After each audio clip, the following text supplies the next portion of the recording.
Howdy ho ho, my good humans. How the hell are you doing? This is Unnecessary Rambling. I am Brandon Sylvia. I appreciate y'all for tuning in. Appreciate y'all for stopping by to talk some video games today. And as always, I'm joined by the homie Looney. How you doing, big dog? Yeah, not too bad. Ton. I know we say this every week, Oh, but a ton of news stories this week. yeah, Boy, dude. it is a long ass list. Yeah, I think we're gonna be a bit judicious. We're gonna, you know, or we'll speed through some of this stuff, be a bit selective on what we jump into. Some of this stuff is kind of whatever, So we'll try to be selective. I usually get these up on Saturday. This might have to go up on Sunday, yeah, for get everything all edited up and all that good stuff. But yeah, as you were saying, Loon, huge news week. But thankfully, at least on my end, not a huge game week. So not a lot to talk about in the world of game playing. I played and finished one game this week. How many games you finished this week? Technically two, Okay. and ended up playing three, four, four, Okay. but lightly dabbled in a few, so they'll be pretty quick.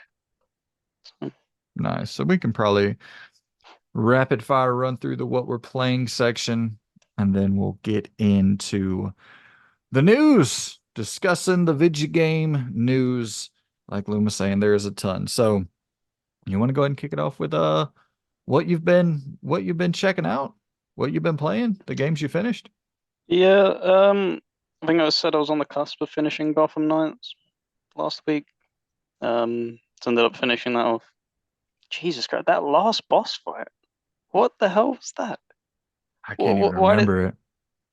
it was like a free tier boss fight out of nowhere, like free stage. Well, and it was actually like fairly challenging out of Was it? nowhere. Yeah. I don't remember. Man. I have short-term memory. I don't remember that. I remember definitely wanting to be finished with the game by the time I got to the end, but Yep. I don't Yep. remember. Is that kind of your sentiment? You were like, let this end.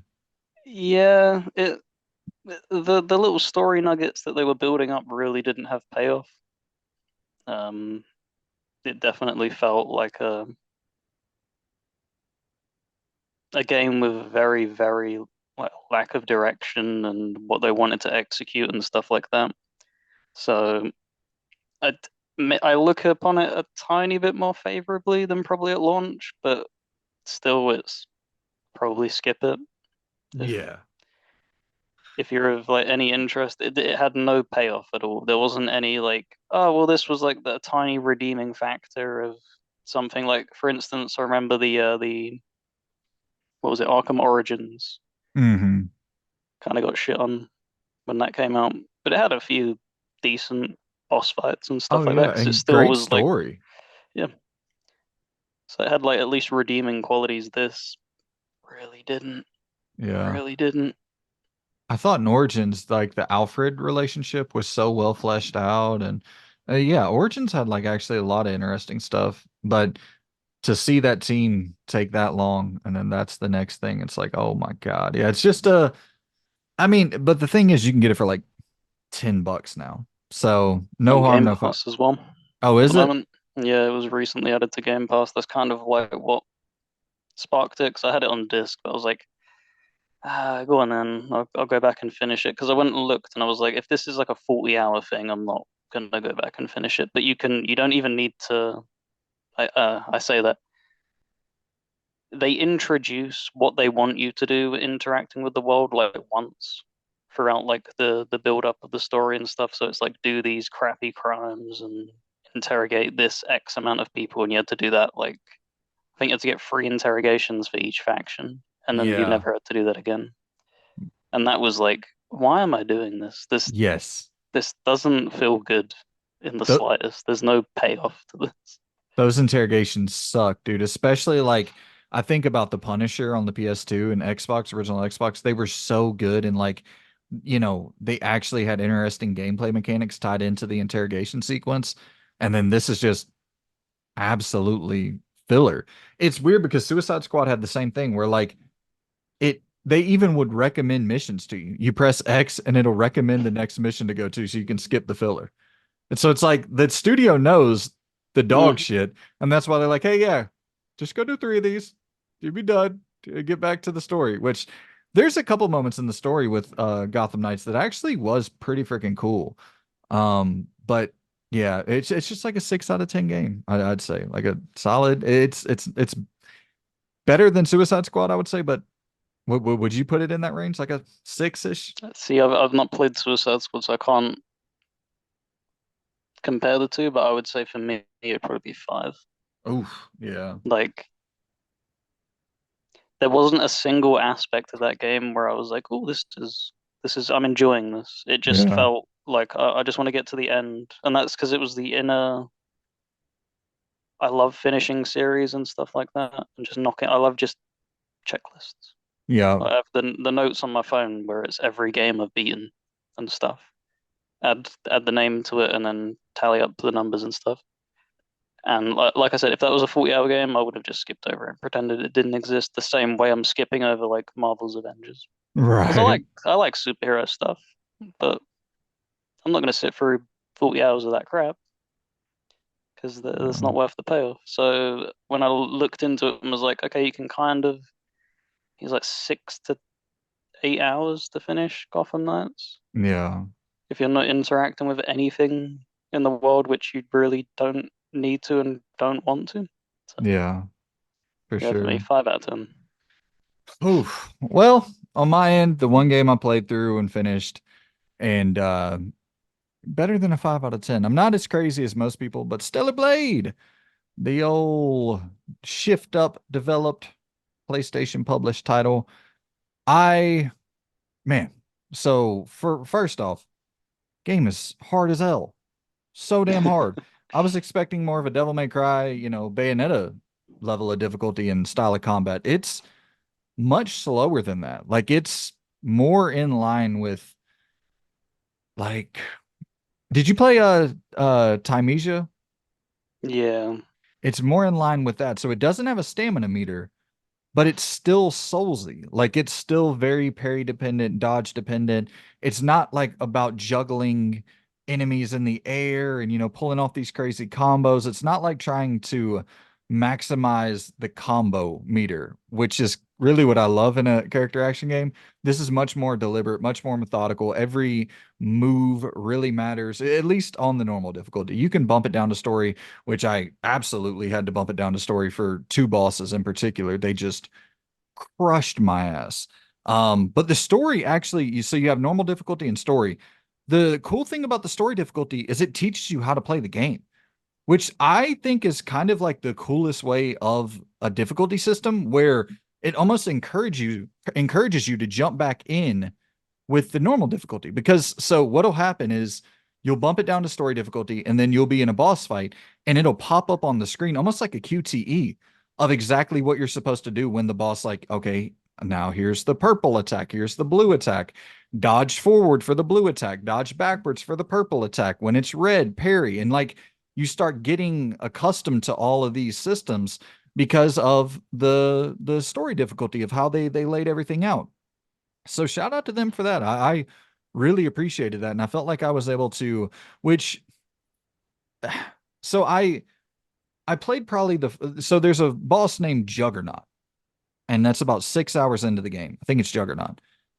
Could be wrong on that, but it's about 6 hours into the game, and he annihilated me over and over, and I mean, I must have died like 8 to 10 times, and I was I'm like, just okay, I'm just envisioning because that's the name of the villain in that is it the second Deadpool movie?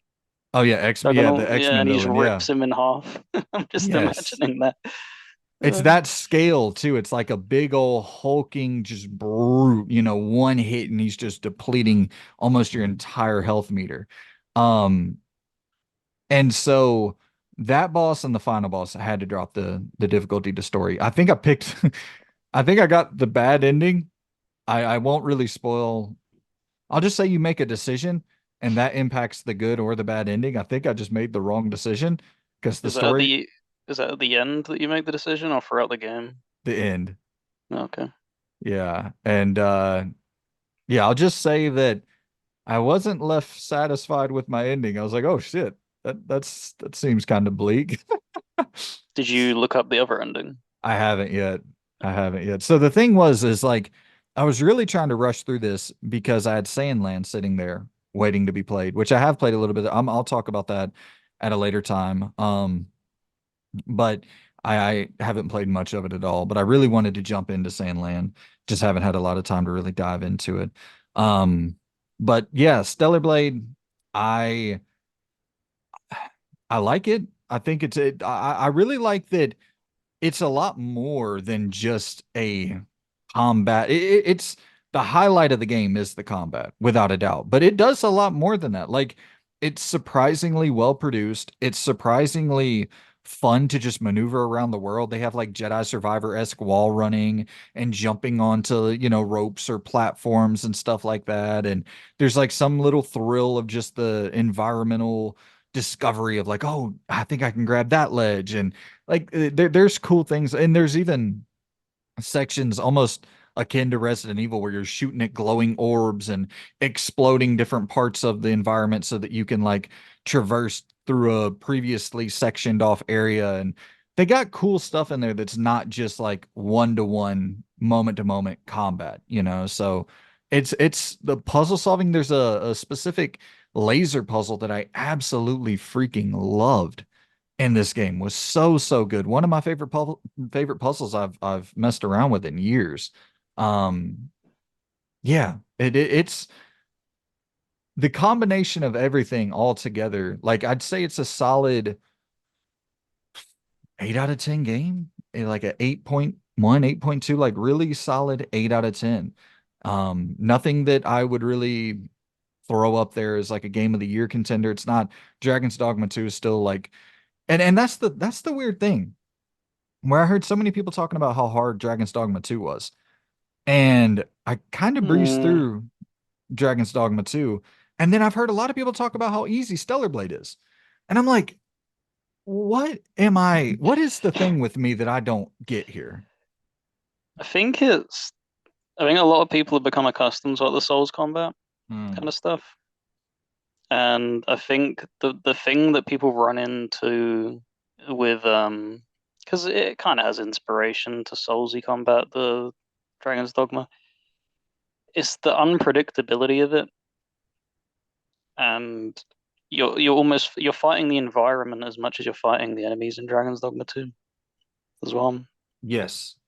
So maybe that's kind of like why it's harder to juggle and stuff like that. But out of curiosity, does it have like a leveling system? Does it have like you drop your currency on death? Like is it all that? So no, you don't have to like go back and, collect your souls or anything like that. Like you have bonfire systems where when you go to them, the enemies from the previous section will respawn, but you often don't even have to go back to those locations. So like, and almost pretty much every single boss fight, maybe even every boss fight, there's a bonfire right before it. I'm So so in favor of that. That's what made Elden Ring so much more palatable for me because you yeah, had the standard checkpoint system, and then you had these kind of tiny little, they were called statues of America. So you couldn't sit at them and level up. But when you died in the boss fight, you could opt to respawn at the normal checkpoint or respawn right there at the boss fight so that you didn't have to do, because it was obviously heavily open world as well. yeah. That would have like severely knocked the game down a ton if you had to run through that whole open world portions of the game to get back to them boss fights. So I'm all for Well, and that's the thing too here is like they have full on open world sections in the game that you can go around and explore. And but the linear path, I mainly just followed the linear path because I'm so burnt out on open world games. But like there's that. a lot of open world shit to go and find and do in this game as well, like entire little towns and little, civilizations of people who are just functioning and running around and working and shops and shopkeepers and a bunch of people to go and talk to and shit. But yeah, like you're saying, the leveling system, it's pretty intricate where you have 5 or 6 different individual skill slots where you can upgrade different things. So the main thing is like when you're parrying and when you're dodging, when you do those perfectly, you unlock your beta abilities, which is you hold L1 and like square, triangle, circle X, and you do, a special move, like a special stab. And so say you'll stab once to the gut, and then you'll unlock another ability on top of that where you can chain together. You'll stab once to the gut, and then you'll do another stab to the gut. And then the next ability is you stab twice to the gut and you do a lunge attack and stab to the head. And so like these abilities, not only are they unlockable and give you an advantage just with the base ability, you can usually chain them to create something more, impactful. And I won't talk about the later abilities, but there is a later ability that you get in the game that has story context, and that is really where you can start abusing some bosses. And really what I would end up doing is I would try to save a lot of my special attacks because you're thinking like, okay, if I can take care of these standard enemies, and you can like store this stuff. So a lot of the time you'll have beta attacks that maybe you can get like 3 or 4 of them in a row where you can just L1 L1 square, L1 square, L1 square over and over and over and just drain a health meter down quickly. And so you'll start thinking, okay, I think I can get through these standard enemies without using it, and I'm going to save it up for the boss. And once again, maybe that's just my Resident Evil survival horror brain where it's like hoard everything, hoard everything. Don't No, use. that's absolutely how you should be. I think maybe I'm misremembering that. I think Code Vein had a very similar feature to that, if I'm not Hmm. mistaken. You had a thing that you could build up as a meter, and absolutely you save that to the boss because like the normal enemies are fairly straightforward in a breeze. Some of them bosses were brutal without that. Yeah. Yeah, it's dude, the combat's actually really dynamic and really fun. Like you can get you not only do you have your sword, that's the cool thing though, is it's only that one sword. So you're just up. I love that. I know you like variety and kind of picking your build. Mm, Actually, I think because you said you don't like Sekiro, right? yeah, I don't click with Sekiro at all. This I've just had to explain that in the comments of that video. Like I respect it, Yeah, really, yeah. really respect the game, and I wish I could. It wasn't like it was a game that I hate. It's I wish I could love it, and I've tried again and again and again, and I just can't. The thing I've noticed with Souls-like is it's not just like the boss encounters. It's rounding the corner, seeing a shiny piece of loot, and then being like, "Holy crap, that's a new piece of armor." Because I get a massive kick out of reading item descriptions. I love reading through the lore of that and being Yeah. like, oh, so this is the new enemy of this area. This is blah blah blah, and then it will give me that. Yeah, that's amazing. As well as customizing, like you said, my build of changing up weapons and stuff. Because I'm a big bonk guy. Give me like the biggest great sword that you can have. I'll dual wield 2 of them, and I'll just yeah. You'll see it Yeah. in the Lords of the Fallen clip. It's just me with 2 great hammers just going around bonking people. That's funny, dude. But the cool thing though, even though you can't really get different swords, you have a straight up gun. And like you can buy different like you can get grenades as well. You can get shotgun shells, you can get these crazy like kind of electric beams or some shit where you're just powering down, charging R2 and shooting like a Kamehameha at a damn enemy. It's dude, it's really silly and really fun. Um, yeah, man. And you also have this like little revival potion that you can use. So if you die, you can only use it once per boss fight.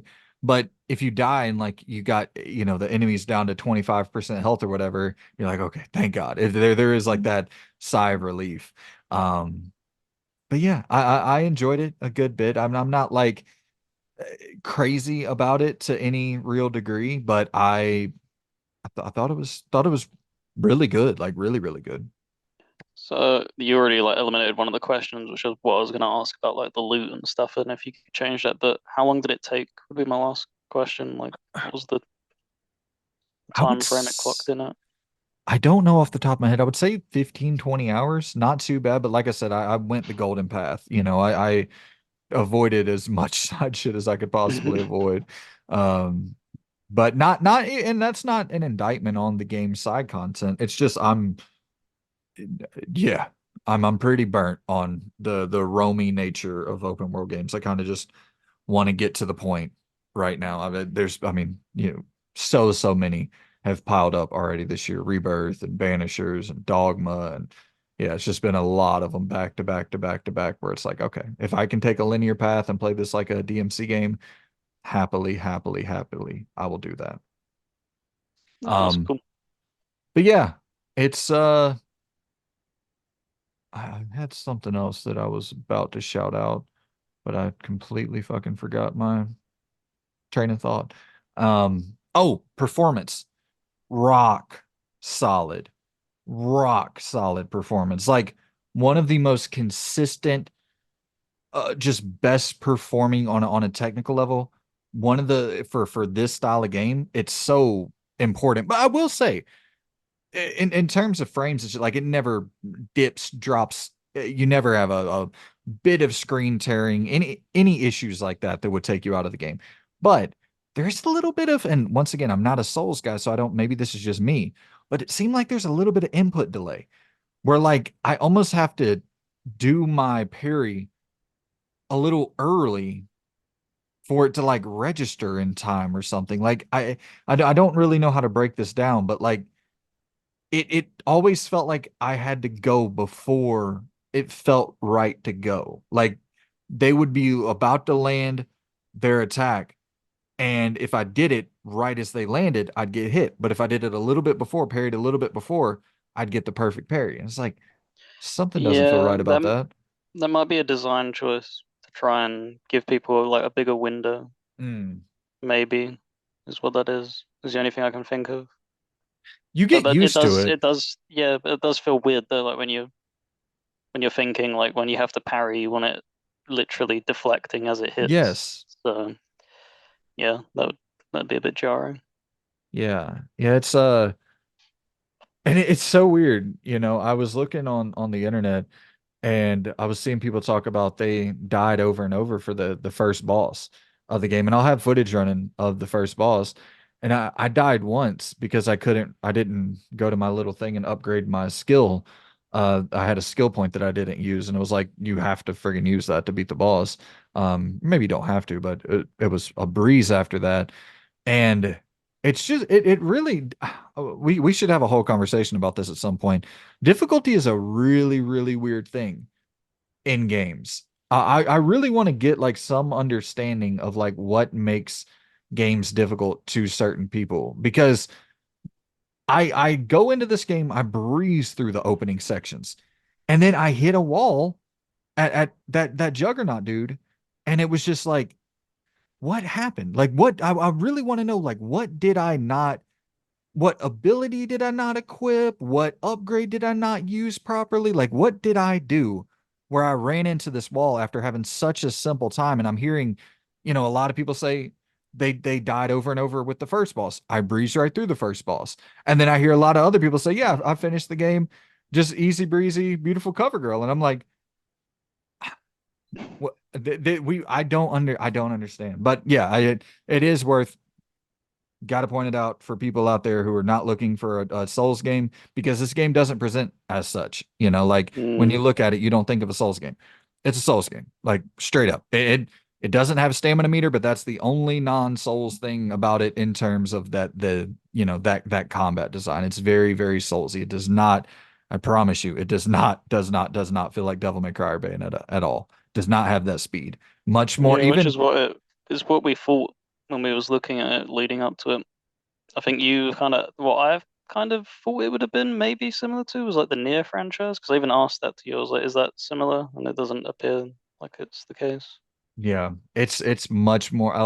I think Timesia is the best comparison I could really give. Like it's super fast, but it Yeah. is all about timing. It is 1000% about timing. It is not at all about juggling and pulling off extravagant combos and flashy combat. Like you're low to the ground and very formulaic, very methodically taking out each boss. But yeah, I still did enjoy it. So no knock on the game. Just Yeah. be warned, it's Eight's tough. eight's is high. It's a very Yeah. good rating. definitely. And the stories, I mean, it's not good, but it's a story, decently well produced, good, cinematics. And the character, some of the character models look pretty solid. It's not like visually the most stunning game, but once again, it does what it needs to do by keeping the performance near perfect. Because Mm. visuals be damned, you got to have that 60 frames per second locked in a game like this. And yeah, they made the right call there by maybe not the greatest looking video game ever, but rock solid performance. But yeah, man, Stellar Blade. What else you been playing? Um, ugh. Finish up Need for Speed Hot Pursuit Remastered. Easily the worst Need for Speed game I've ever played. Ooh. It's so repetitive in, and that sounds so stupid when you think about it. You think racing, by nature would be repetitive,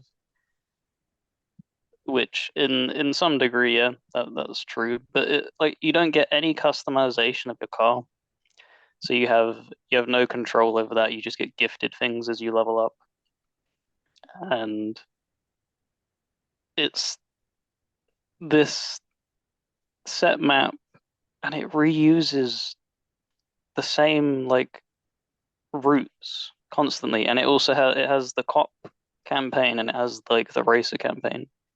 So it's already like I think it's like 60 races for the racer campaign, and you've seen the whole island back to front, and then it's the same races for the cops. It's just you're playing as and it just yeah, it really. I was so happy when I was done with it to move on to something else, and I've noticed that I'm not the hottest on that kind of style of thing. I definitely prefer like circuit racing. And if it's not circuit racing, like a F1 or like a Forza Motorsport kind of thing, it has to be like rally. Mm, Otherwise, it just doesn't retain my interest, and I end up just getting extremely bored. yeah. So yeah, that was a slog, but another one ticked off. Is that Game Pass? I think it's EA Play. But I purchased it on like deep sale. It really didn't hold its value for very Yeah. long. It's one of the ones where it's like, why did this get remastered? Did you play the Unbound from 2022? The latest one? I did, and it's okay. They Yeah. seem to be like in a crisis at the moment with the Need for Speed Yeah. franchise. Like it's as if like Horizon's come stolen their light, and they don't know what the hell to do, because even I would even put like the Crew and the Crew 2 above Need for Speed, and that's crazy because Ubisoft have a bad driving physics in their games. Yeah.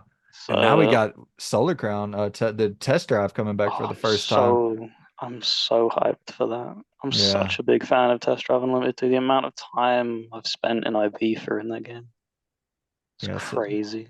Need for Speed, man. Hopefully they can come back in a big way. It's so crazy to me that like Burnout is just they don't go back to Burnout at all. I think right now would be kind of the perfect time. I know they did that remaster, but like a new Burnout game with a real budget behind it, like seeing some crazy because we got all the particle effects and shit you can see on modern Yeah, systems. Those I think crashes. I think because this is kind of linked to if we do end up doing the topic about old games and stuff. I think people realized that it didn't age too well. Like the Mm, the visuals of Burnout Paradise was good, but it's the same thing as like what I despised about Hot Pursuit is that it's the same races again and again and again. And like you either need to be really, really hooked on that gameplay loop to be able to stand that much. Because especially in Burnout, you do like 8 races, you upgrade your license, and then it resets the whole map. So you have to mm. do all them races again on top of new races to get the new light, and then it resets. And it's just like, yeah, I'm fine, thank you. I hear you. Yeah. But so yeah, because it's kind of like where do you go? That's kind of the bigger question, right? Mm. I think It's that's why like, they're struggling so bad yeah, because it's what do you do? I think we've heavily divided racing games into it needs to either be like Horizon, which even some people are getting sick of that Right. formula in of itself, where they somehow mastered an open world collectathon with a racing game, or it needs to be full sim. You know that 5 was my first ever Horizon game, Forza Horizon 5. Oh damn, really? Yeah, because I've told you before, I was never in the Xbox ecosystem until this Hmm. generation. So like I missed out on all that good shit. And I five, remember. Sorry, go on. no, go ahead, man. I was just gonna say I was blown away by like when they first introduced the first Horizon game. Like that was revolutionary. I lied. I played well, no, I didn't lie. I played the first ever Forza game on Xbox, but that was a motorsport, correct? Original Xbox, I think. Yep. Yeah. Yeah. Okay. Yeah. So, but yeah, the actual Horizon series 5 was my first one ever. What were your thoughts on Oh my God, it's probably my favorite race. Well, Midnight Club Dub Edition is it? probably my favorite racing game ever. But Stronger music for sure. oh my God, Hate It or Love It by the Game and 50 Cent. You had Terrible Lie by Nine Inch. I think Terrible Lie by Nine Inch Nails, some Nine Inch Nails song. It might have been Starfucker by Nine Inch Nails. You had I think Rock is Dead. You had a lot of good shit on there, man. That See, you was. should have put that in on the soundtrack for But, last week. remember what we were talking about? It's like I love those soundtracks because that's the music I listen to. But Mm, like in terms of original score that was created specifically for a game, that was the thing that I was like, man, I was bummed out. I was like, why can't I think of this? yeah. But yeah, what else you So been playing? skip Hot Pursuit would be my recommendation. Um, After that, I like went into like a lull of not wanting to play anything for a little bit, and ended up getting around to. I didn't watch the whole first season, but 3 episodes of that Fallout TV show. Nice. What'd you think? Oh, it's really good. It is. And it's this it pays like I'm sorry like I'm sure like I probably come off as fairly cynical for a lot of stuff because it feels like whenever you go in with actual expectations they always let you down. It never meets the expectations, so I had literally like I didn't think it would be good after seeing how they handled the Halo TV show, how Rings of Power was handled, especially by Amazon, and it was just like and it was like I'll wait. And I waited because it's been out like over a month now, I think, a couple Something like months that. maybe. Like it's a decent. I wanted to get past the first week because you'd have all the Fallout fans either up in arms or touting that it's the greatest thing ever. And it just seemed to have a steady maintain of positivity of reception. And I was like, okay, okay. And then you said that you watched it and you enjoyed it, and that's in of itself is pretty big praise because you say you don't really watch all that many TV shows, so it kept your attention for a whole damn season. Yeah, You and could I have don't like easily, Fallout. yeah, and you could have dipped in and been like, yeah, it's okay after the first episode. And gone, nah, I'm going. It's really good, really good. Walton Goggins, I think is the guy's Yep. name. I've not seen him in anything like prior to that. Really, really good performance as the ghoul. Really good performance. I think he's like a Western actor. I think he does a lot of Westerns, He which has to because he obviously. slays that role. Guy slays it. So yeah, I'm not sure when I'm going to be picking it up again to continue because that I fell into the many rising statistics of also playing Fallout 4 again a little bit. Yeah, let And me know about this. 2 hours in, and I was like, yeah, like, because I thought 7 out of 10 for Fallout 4 Right. as a game. Like, I never completely shit on it, but I never. It was the thing of like me just constantly like I don't think Bethesda Game Studio RPGs are special. They've just never been that thing for me because I've touched RPGs that have so much more depth and heart in it. Well, you play CRPGs and shit, so Yeah, it's like, so yeah. there's so much more under the hood of them. And because of the way they're presented, they're allowed so much more like creative freedom and stuff. Like what we touched on last week of AFS and stuff. You couldn't get a boss fight like that Right. interaction in like a Fallout game. But it was about 2 hours in, and um, I can't remember what quest it was. I think it was just after doing like the introduction to like Paladin dances thing. Just a bunch of red triangles with exclamation marks in them everywhere. And I was like, what the hell is this? And it's just missing textures. And I was like, oh, for fuck's sake, Bethesda, come on, man. Like, really, really. Are you And playing like, the are you playing the next gen patch? yeah. Yeah, I've heard it's And it's rough. just, it's so rough in polish. And it just, I don't understand why they do the things that they do. Because they've put this next gen patch out, right? And I get that you want to like generate interest, but people are already flocking back to them games without it. So they've done this, they've shot themselves in the foot by preventing people to, because it's killed all the modding scene as well. There was a massive like Fallout London mod that was on the verge of releasing, and they've had to completely, they don't know when that's coming out now because it's completely screwed everything up. So that could have been a massive W for them. They just, as per usual, shot themselves in the foot. So yeah, it was very short-lived. It was about 2.5 hours, and I don't think I don't know. I don't know if I'll continue it. Yeah, I wanted to jump back into it just with the hype, but I'm like, eh, I think I'm good. Invest in something else, I would Yeah. probably suggest. I almost want to just keep my positive feelings with the show and like not not taint it with the actual product. Oh, that's great. It's a But great statement. what else you been playing, man? There was something else on that list, wasn't there? Yeah, there was one that I've put on pause for the time being, and then two that I'm playing for at the moment. So it's still free. Necromunda Hired Gun. Have you heard of this? Yeah, the first person shooter, right? Yeah. Yeah. So it is a Warhammer game set because when people think of Warhammer, you think of like the Space Marines and the demons and everything. That's like a massive portion of it, but you also have there's things called hive worlds, which are basically think of our planet if everything was industrial. There was not like a single tree or everything. You're just your whole existence is almost like cyberpunk. You work for the company, you're just producing stuff, and there's these gangs that run riot and stuff. And you're this bounty hunter, and you're going through it, and it's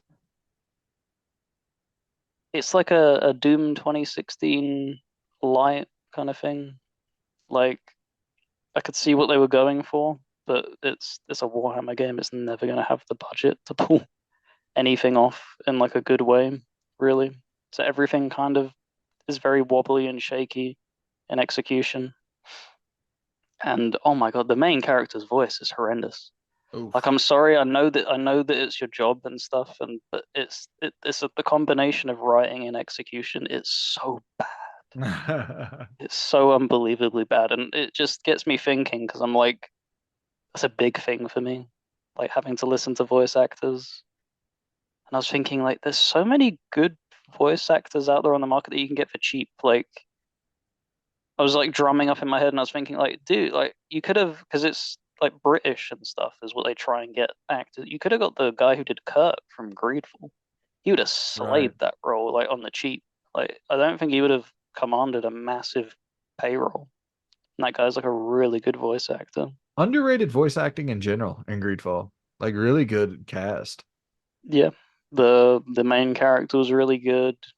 The even just like the background characters did their job really, really well. Was it the cousin, the one that like ends up Yeah, getting into power? I thought he was really solid.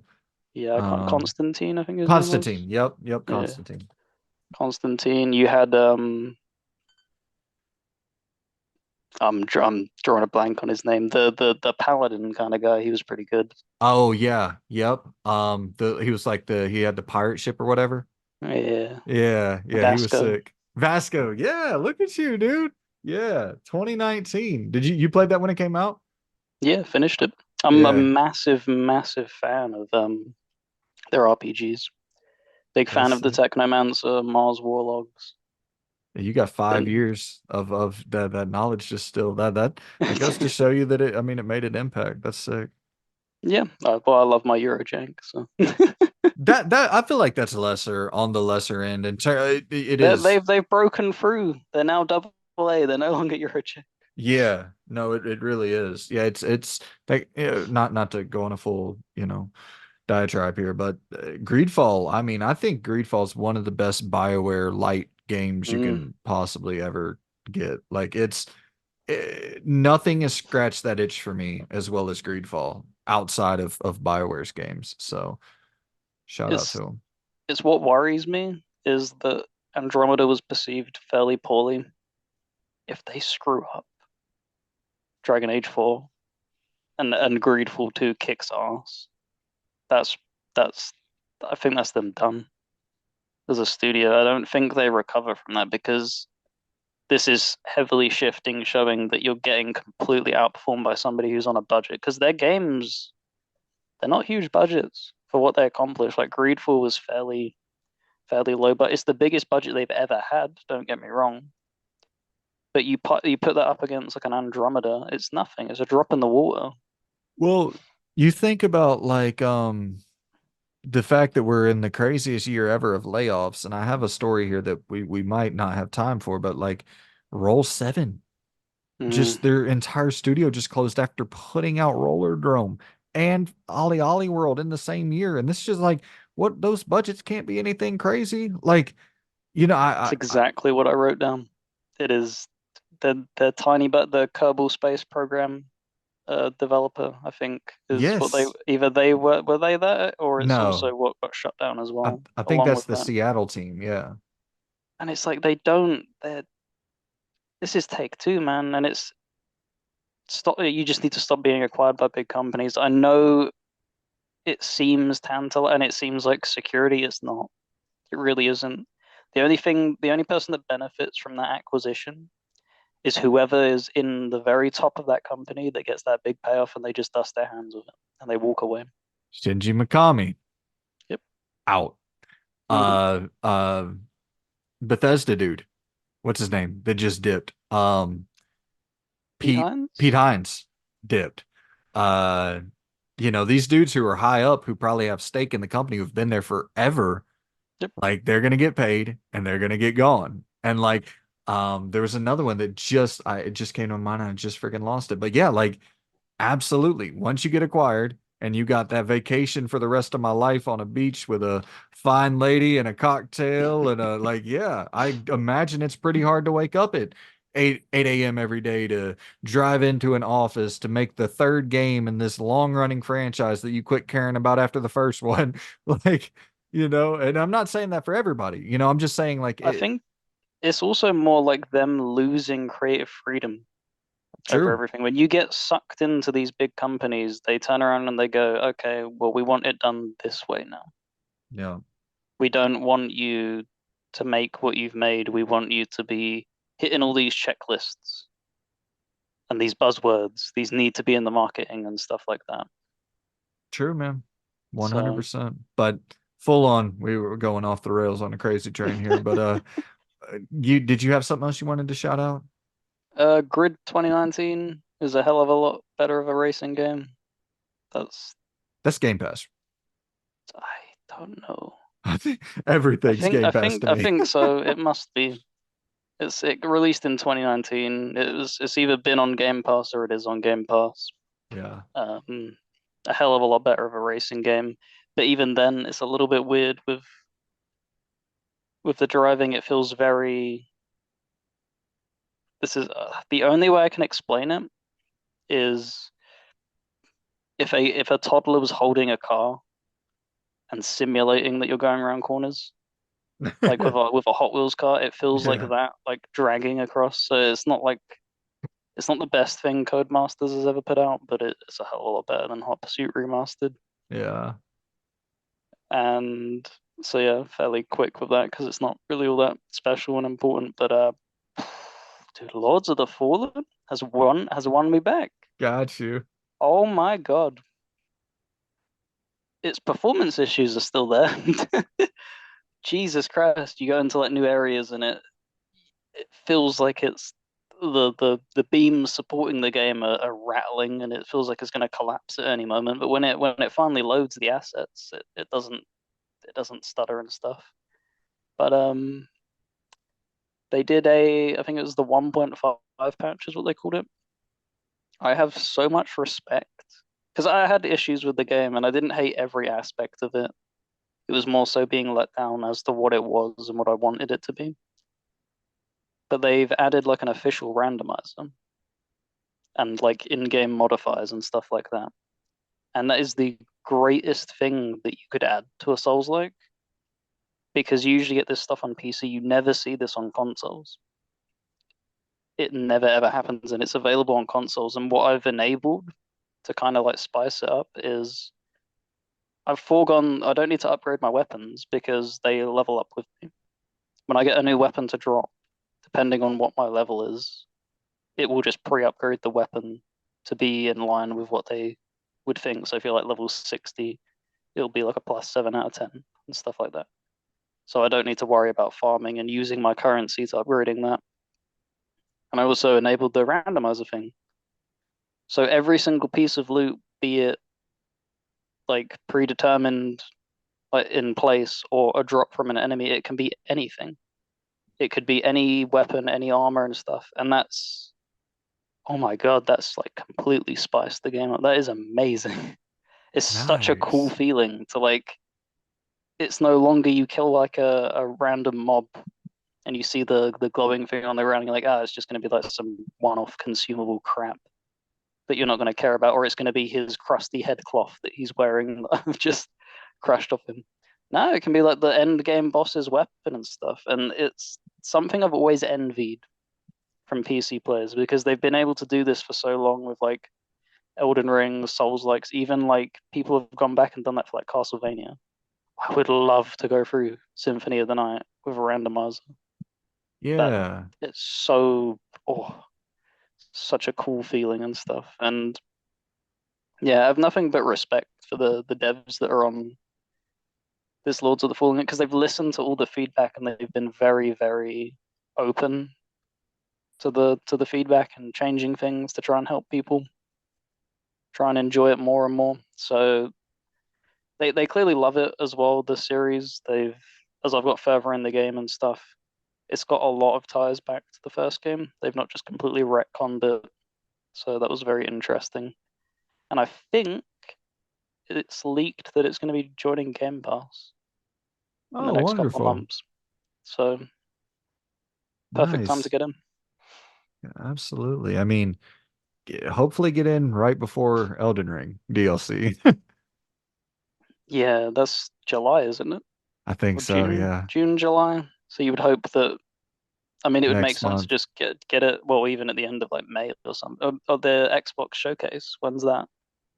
Yep, that's actually, yeah, June. That's next month. That'd be a perfect little game. Yeah, that'd be a great So Game Pass yeah, announcement. because it's a Actually, it's a fairly high budget and good looking game to just be like, yeah, now available on Game Pass in its best state ever. that's the last game you've been playing, right? Yeah. Well, we'll just tie straight into Xbox Showcase. You brought it up. June 9th is the showcase, followed by a Call of Duty showcase, which they're not, saying specifically that it's Call of Duty, but it's obviously Call of Duty. Yeah. So like you see the image is, you got The the redacted stuff. Yeah. right, yeah. So it's looking like, and Tom Warren reported on it. He said the Xbox Game Showcase will air on Sunday, June 9th. It's going to be a big one this year with new games and new release dates, followed by a Call of Duty Direct. So yeah, he's just straight up like, yeah, it's Call of Duty, dude. Yeah. One Everyone knows what it is. one interesting tidbit though is in the comments here, someone says hopefully they show Gear 6 Tanner here in the Yeah, comments says, hopefully they show Gear 6. Tom Warren says they're showing more than just Gear 6 with a smiley face. What the hell does that mean? that means is how I read that because I think I also read it. I think he also said it's going to be more games than last year. Ooh. So, and that was already a killer showcase. Like that was like their first like big right hook as to getting momentum going. So the only thing I can make of that is, are we going to finally start seeing extended looks at Perfect Dark and these other things that are just, they seem like concepts at the moment because you've not shown anything. Give extended look at Fable Yeah. And and stuff obviously like that. we're gonna do our full on predictions, so we'll get into all of that. That'll be the topic video of the week. So we'll save a lot of that for when we really dive in and discuss it there. But one thing I do want to give you credit on before we move on from this, you're 100% correct. Call of Duty looks like it's going to be dropping day one on Game Pass. So I was straight up wrong on that. You nailed that prediction way early back. Yeah, it felt like that's what they need to do is to get like the whole Activision thing like ball rolling to be like, look, we're here now. Like, yeah, they're the separate company, but we own them. So their IPs will be coming to Game Pass. So if that does happen, it won't surprise me, as it probably would other people, because a lot of people were saying that you couldn't put Starfield in Game Pass and stuff like that. Like that's way Right. too. That's like Bethesda's next big thing that needs to be going on PlayStation. The same. Like, what Totally. people need to understand as well is that you can double dip. This is what like you do these timed like releases into your ecosystem. It does no damage to sit on them for those people that are not going to budge. You can release that down the line, a year down the line, and charge full price for it. Again, it's not like 100%. they have to have an obligation of, okay, well, it needs to be launching at the price that it is on Xbox at the moment, for instance, for 20. They can do what, big companies do and just overcharge and double dip. 1000%. Um, this story that we're going to dive into here is breaking today. So very, very fresh. Haven't had time to really dive into this. So I'm just going to kind of read over it. This is from Dust Golem at Aesthetic Gamer One on Twitter.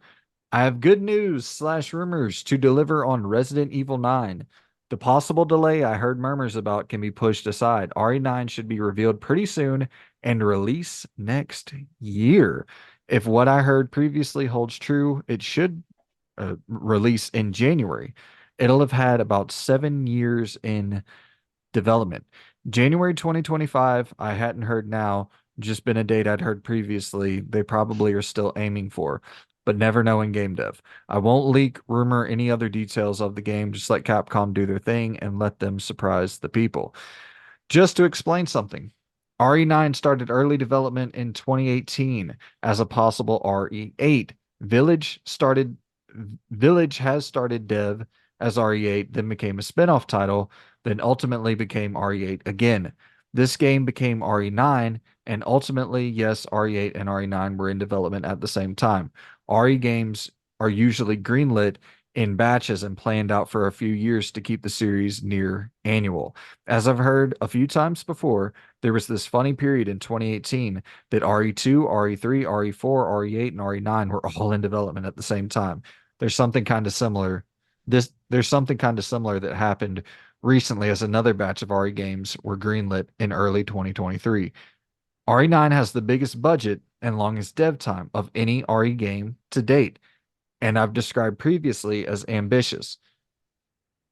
And I've described previously. Okay, none of this, none of this last part is new. It's stuff I've been reiterating for years.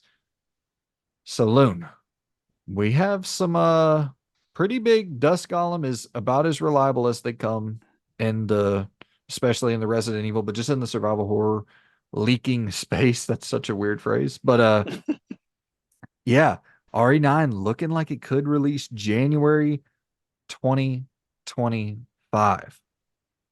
Yeah, 7, I believe, was January, a January release, if I'm remembering correctly. Yeah, I think RE2 was And as well. Yeah, the remakes, a few of the remakes were very early on. Yeah, One right. of them was RE4. January. RE4 was March, I think. Yeah, so they've always tried to hit that early window, and I think it helps with them convincing investors as well. Because if you hit these early releases, you can put them on your end of year profits and stuff like that. Gives it the Right. whole year, so it's it's why I feel like Capcom are doing so well. It's not only landing products to the customers that they want and are enjoying, it's also Right. appeasing the investors in the right way. And man, they're just firing on all cylinders. Like every part of their company was imploding like 6, 7, 8 years ago. Like they were not, but a little bit longer than that, wasn't it? It would have been 20, probably, but I would say the real about 10 implosion. years ago, Yeah, 10 years ago, we were in full implosion territory. because that was when they were doing RE6 wasn't particularly well received. Yeah, Street Fighter 5 bombed. yeah. God, what was that Umbrella game that they tried to esport? Ooh, yeah, Umbrella Chronicles, right? Umbrella Corp or something, one of the two. Uh, Yeah, and the last like face plant was Marvel versus Capcom Infinite from them, and that was a 2017, 2018 game. And then once that had happened, obviously that was in development before that. So anything past that, it just yeah, they've just been really, really red hot. yeah. Dragon's Dogma 2, Street Fighter 6, this Path of the Goddess game that's coming out. I think that Path of the Goddess game could bomb. Just new IPs are hard in general to get, any real steam behind. Exoprimal kind of bombed. So I mean, they have a few, but like, man, what Their a their, turnaround their for their single big player franchises. their single player experiences that are established IPs haven't fell flat on their face. Totally. So the biggest worry was Dragon's Dogma 2, and even with its you know fairly mixed reception at launch, it seems to be doing really, really damn well. Interesting here, just to think about something. He says, just to explain, RE9 started early development in 2018 as a possible RE8, and then Village was initially going to be a spinoff.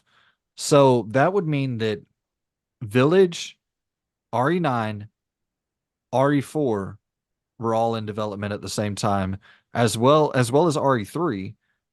Um, so you, and he says again, they usually greenlight these Resident Evil games in batches, and he said that they did another batch of greenlighting RE games in 2023.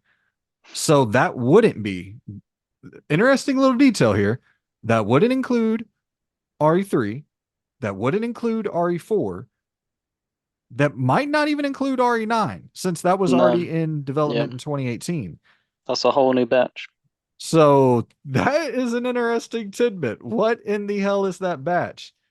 Loon, it's time for a game. What the Hmm. hell is in that batch? The big world premiere of the hit TV show game. What the hell is in that batch? That is fascinating. Okay, what is in that batch? So let's go. We don't know the amount of games, but he says in a period of time, RE2, 3, 4, Four 8, to and five. 9. Yeah, 4 to 5, I reckon. Would have been greenlit. You know what? We'll break out the Microsoft OneNote and we'll go over here and I'll click share screen. Where is it at? Microsoft OneNote. Boom. All right. We're sharing the screen Yep, and it is, so you see the screen? yep, Cool. we're all good. RE batch. What are the five? So, okay. Well, are we're under the same impression. RE9 is not included in that. No, because So, it's already that's already information floating there. I think what RE9 was probably the last one of that quote unquote batch. I think this is a whole new batch of between 4 to 5 games. let's go safe with four, and then if we think of something else, we'll add it. Do you think Do you think they're remaking one? They have to, man. Gotta remake They one. I have think so to. too. For me, more than anything, let me experience the game. I can't play it with tank controls, please. Yeah. So if one So it is a has to be lock, that. do you think they do zero with one? See, that's what I would think because when I think of RE1, it's just obviously the mansion, the lab, and that's it, really. I don't think they would expand because you had that in like the cutscene intro where they're in the woods and stuff. Do you Yeah. think that they would go as far as making that playable? That would be filthy. Yes, The beginning dude. in the REPD, the RPD, and then you get into the helicopter on like the roof or whatever. You fly over into it. It's all like in either as a cutscene or like in game and stuff. And you're able to look at the woods leading up to it and the mansion and stuff, and then exploring through and slowly raising the tension. Dude, yeah, just like give a build up for Jill and Chris because they work with stars, Yeah, right? So give a build up to like the whole yeah, dude. Ooh, like where you can actually fly the helicopter for a second or something. Like make some of those mm, nothing crazy. You ain't got to like have Grand Theft Auto flying mechanics, but like where you can fly the helicopter for a second, something weird happens. Like just really try to get you controlling like that Brad whole sees entire something out of the corner of his eye while flying and starts to freak out like the little punk little bitch he is. dude. Okay, so RE your RE1 remake for sure. Um, so you're saying no zero, I don't know that would be the way of them extending the game to not have to include it, would be my right? fault. But then even then, even though with that little bit tacked on at the beginning, like you would probably be running similar play numbers as like RE3's remake was. And that You kind know of what? pissed people off. So Here's I what we'll think do. bundling them together. We'll throw zero down here, but we'll eliminate these as we go on to come up. Well, let's try to get it down to four. I think Mhm. four is a good batch.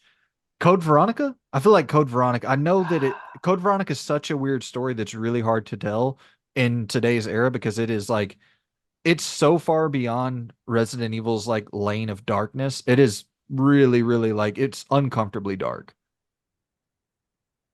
Uh, See, I don't. You'd have to take the reins on this because it's not. It's one of the only few that I've not ever like touched. Not even like dabbled in. Not watched anything in. I think they have to do it because if they're trying to build up to five, okay, five is one for sure. Remake of five. I mean, they pretty much they say that at the end of Resident Evil 4, essentially. Like they're leading straight into five. Um, okay. I do think if you want to give proper context to Wesker, you got to do Code Veronica. But now we're already at It's just them remaking. right. And so if they had at one point RE8 and RE9 in development, you would imagine that RE10 is probably in development, right? Yeah, it has to be a new main line, at least one of them.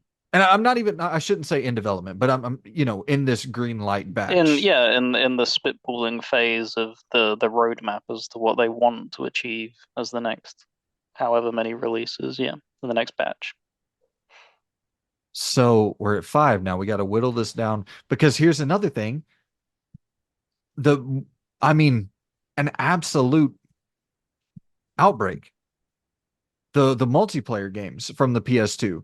And I know they've dabbled with this, but they haven't really dabbled with like an actual story-centric multiplayer Resident Evil game. Oh, I don't know about that one. Because did you play the I can't even think of the name of it now. The thing that come out with With RE3. you had that and you had something else that dropped like a year and a half later. Yeah, I forget the name. No, I don't play any of that shit. But they those were all like none of it was story-centric. No, but they were also really bad. Oh yeah, they were awful, Like but that this is what kind of worries me is that the stability on them games was atrocious. Yeah. So they put no effort in doing that. I don't know if they would be able to pull that off, Yeah. especially with the reception of the games. Like they were both dead on arrival. What about Revelations? So like there's so Jesus Christ. much here. And to figure out what four they go to is like, I think it's too early for Revelations personally. when was the last one? 2017? 2018? Something like 2016, 17, like Yeah.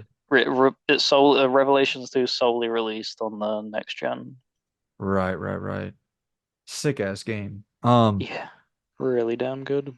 And that's such a great way of fleshing out characters without having to have a mainline release, like fleshing out beloved characters without having a mainline release attached to it.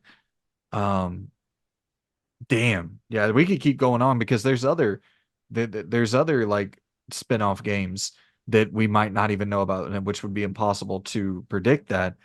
Yeah, I think you're probably right. I think Outbreak's a smart play, but they just might not have the ability to really get that up to speed. We'll cancel out Outbreak. Um, Now we got My to vote whittle would this. my vote would be Revelations to get cut. I don't think Okay. that they would go that far ahead of the timeline. Now this is really tough. Which of these four, or which one of these five, do you think was not in the batch? Which it could have been 5 games. We have no idea. I think that might be the batch right there. See, the only thing that gives me hesitation, I think if they were gonna remake 1 and 0, you would bundle it in either as one complete game or as a duo package to try and because the runtime would be so short on a remake of 1, even if they tried to like pull it out a little bit. So cut 0. I think merge 0 would be what I would do, but that's like hopeful thinking. Let's cut it because I think they'll just make it 1. Yeah, I think they'll just make RE0 like a quick, because that's the thing too. RE1's pretty short. So you could honestly just make RE1 and RE0 together, but just call it Resident Evil 1 and have that like, because 0, yeah. I don't even think 0 is a great, I think 0's fun. Like there's certain sections, the train section, the snake, there's certain sections that are fun in 0.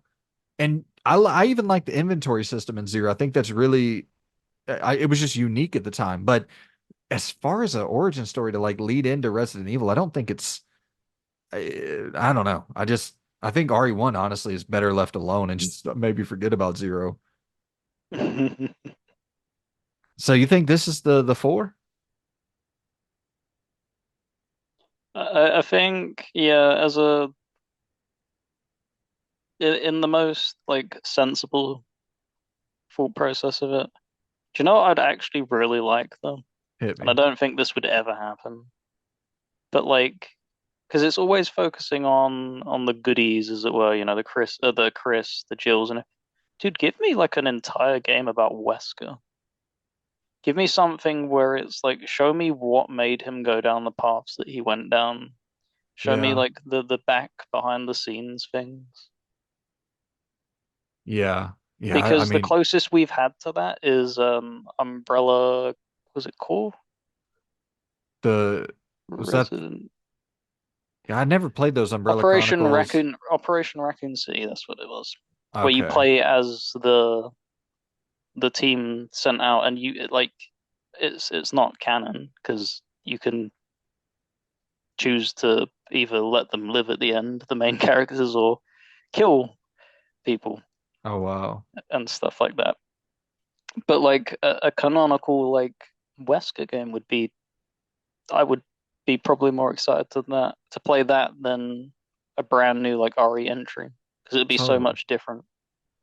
Oh, yeah, I'd be so down for that. I also think with Code Veronica, that could just be something entirely new. Like it could be that they just I think a Code Veronica remake would do really well for them, But I also think that they could just do something else in the Resident Evil space that's like similar to because I think that we're going to go back to characters that we know for RE9.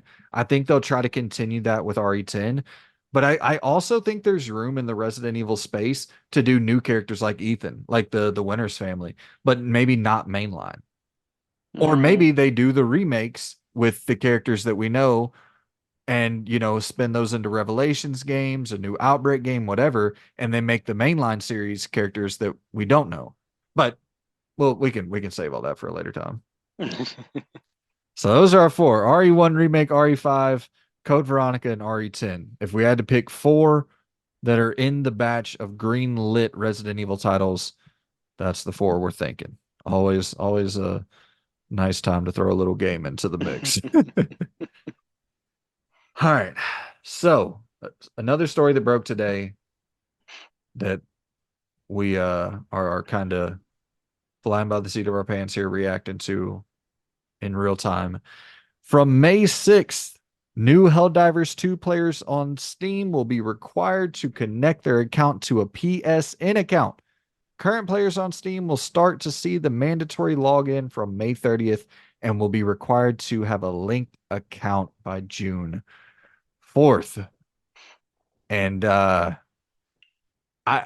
we Rustling some feathers, that's for sure. yeah, we talked about this a little bit before we went live, and you were like, yeah, I don't know if it's that big of a deal. And I agree. I don't think it's like the world's biggest deal, but that does seem just a bit fucking annoying. Like, I think that's kind of the Yeah, no, overall. absolutely. Yeah. Yeah. Um, it's it's the thing of where it's been put onto their ecosystem, and maybe they just thought it would be its own separate thing. But as I mentioned before we obviously clicked record, is that it's a Sony published game. Sony are a very big company and they want bragging rights as to hitting numbers. So if they can get you to sign up as a PSN account, you can be floated as a statistic of a PlayStation player. So they can then flex that as we have X amount of players, X amount of play time, X amount of revenue generated, and stuff like that. They don't True. have to then divide it between PC because they can just say it's a PlayStation account. You don't have to prove that that's on PC and stuff like that. And it can kind of inflate the value of the PlayStation brand and name. It really is crazy. Like, you're seeing this multi-platform approach just sort of become inevitable. Like you saw with like Starfield and Power World, those numbers that they were just staggering numbers, you know, and then you're like, oh yeah, well there's hundreds of millions of people on PC. Like, you know what I mean? It's a crazy, crazy number. It dwarfs PS5 and Series X sales to this point because people are already built into their PC ecosystem from a decade plus ago. Yeah, probably even longer, to be honest. Right. And yeah, and the other thing, because I mentioned, is that it seems like the tables are beginning to turn. A lot more flack is being sent Sony's way for things that, you know, Xbox usually gets flack for.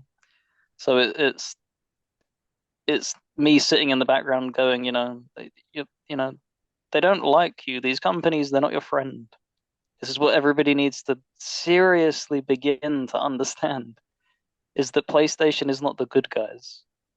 All that they've done in this situation, as they usually do, this is their approach to everything. They're very rarely the first to rush into something because they know that Microsoft has so much more money and the ability to take so much more hits. So they let Microsoft do that because they both these companies know that that's the future. It's just Microsoft is always bullhead charging ahead because they want to be the first, establish it, and then PlayStation trickles a few years down the line. Yeah, And well, that's and it's just exactly what's happened. there's a necessity for Xbox in the immediate future for like, yeah, this you have to take this approach. Like you have to. The hardware sales are dwindling down to nothing, declining in the 30+% range year over year. Like scary hardware sales numbers. And on PlayStation's end, it's spooky, but not quite horrifying. Like profit Yep. margins are really low, but they're still profit margins. You know what I mean? They're still profitable. And so it's like that's your future, but it's like, we'll let the other guys take the PR hit, and then we'll follow behind whenever people are already accepting this inevitable future. It is really Yep. cat and mouse. It's a wild fucking thing. But yeah, listen, I don't give a shit about this story if I'm being totally honest, just from this perspective of somebody who doesn't play Helldivers 2 or play on PC. So this doesn't really affect me, but this is a pretty big deal for people who are playing Helldivers on PC. I think they're going to be a bit put off by this. I don't know what it'll do to the numbers, but it'll be interesting to see. Yeah, but they've also it's PC. This should also be. It's not a new thing for them. They have so many launchers and Right. stuff. Like Ubisoft has their own launcher, Blizzard has their own launcher.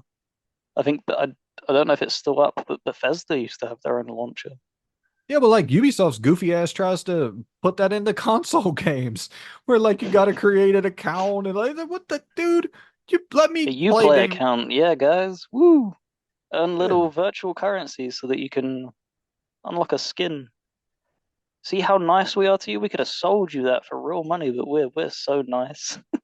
Goofballs. Ubisoft, a bunch of goofballs. I love Ubisoft, but they're a bunch of goofballs. All right, well, shit. Sorry, Helldivers players, but I don't know. Figure it out. Uh, I mean, you've had such good ride of it so far. It was inevitable that something would happen, and it was Sony shooting themselves in the foot. They're not the devs for once. yeah, you know that Arrowhead's got to be like, fuck. Does the We were corporation doing really? so well. We were doing so well. Absolutely. Well, let's stay in this space of the weird PlayStation future of multi-platform and exclusivity and what the road ahead really looks like in regards to all that. This is coming from Genki over on Twitter. Square Enix announced that it expects to record approximately $140 million in content abandonment losses for the fiscal year ended March 2024. At a board of directors meeting on March 27th, 2024, they voted to revise their approach to the development of HD games with the intention of being more selective and focused in the allocation of development resources. And before we even get into this, I do want to shout out, I don't think people on Twitter get enough credit for like reading through this shit and boiling it down into a simplified version for for people like it's so nice to because I know everybody's like, man, I miss the days of the magazine. I miss the days of the, good writing and good journalism, great articles. And then you click on an article and it'll go through and say, the 2023 released Pal World seen such great acclaim with the record numbers of, and then it gets like you got to go 3 paragraphs to the point where it says, yeah, and the game director. I was gonna say something ludicrous there. I can't. I'm not gonna say that. But like it'll be an article all about one little specific thing, but you got to read 5 paragraphs Yeah, they of drag it bullshit. out. Yeah, because the further you scroll down the page, the more ads you hit, the more. Yeah. Yes. And so it's like, I don't know. I don't think I really genuinely don't think people on Twitter get enough credit for boiling shit down and making it just a digestible. This is the shit that matters. Here you go.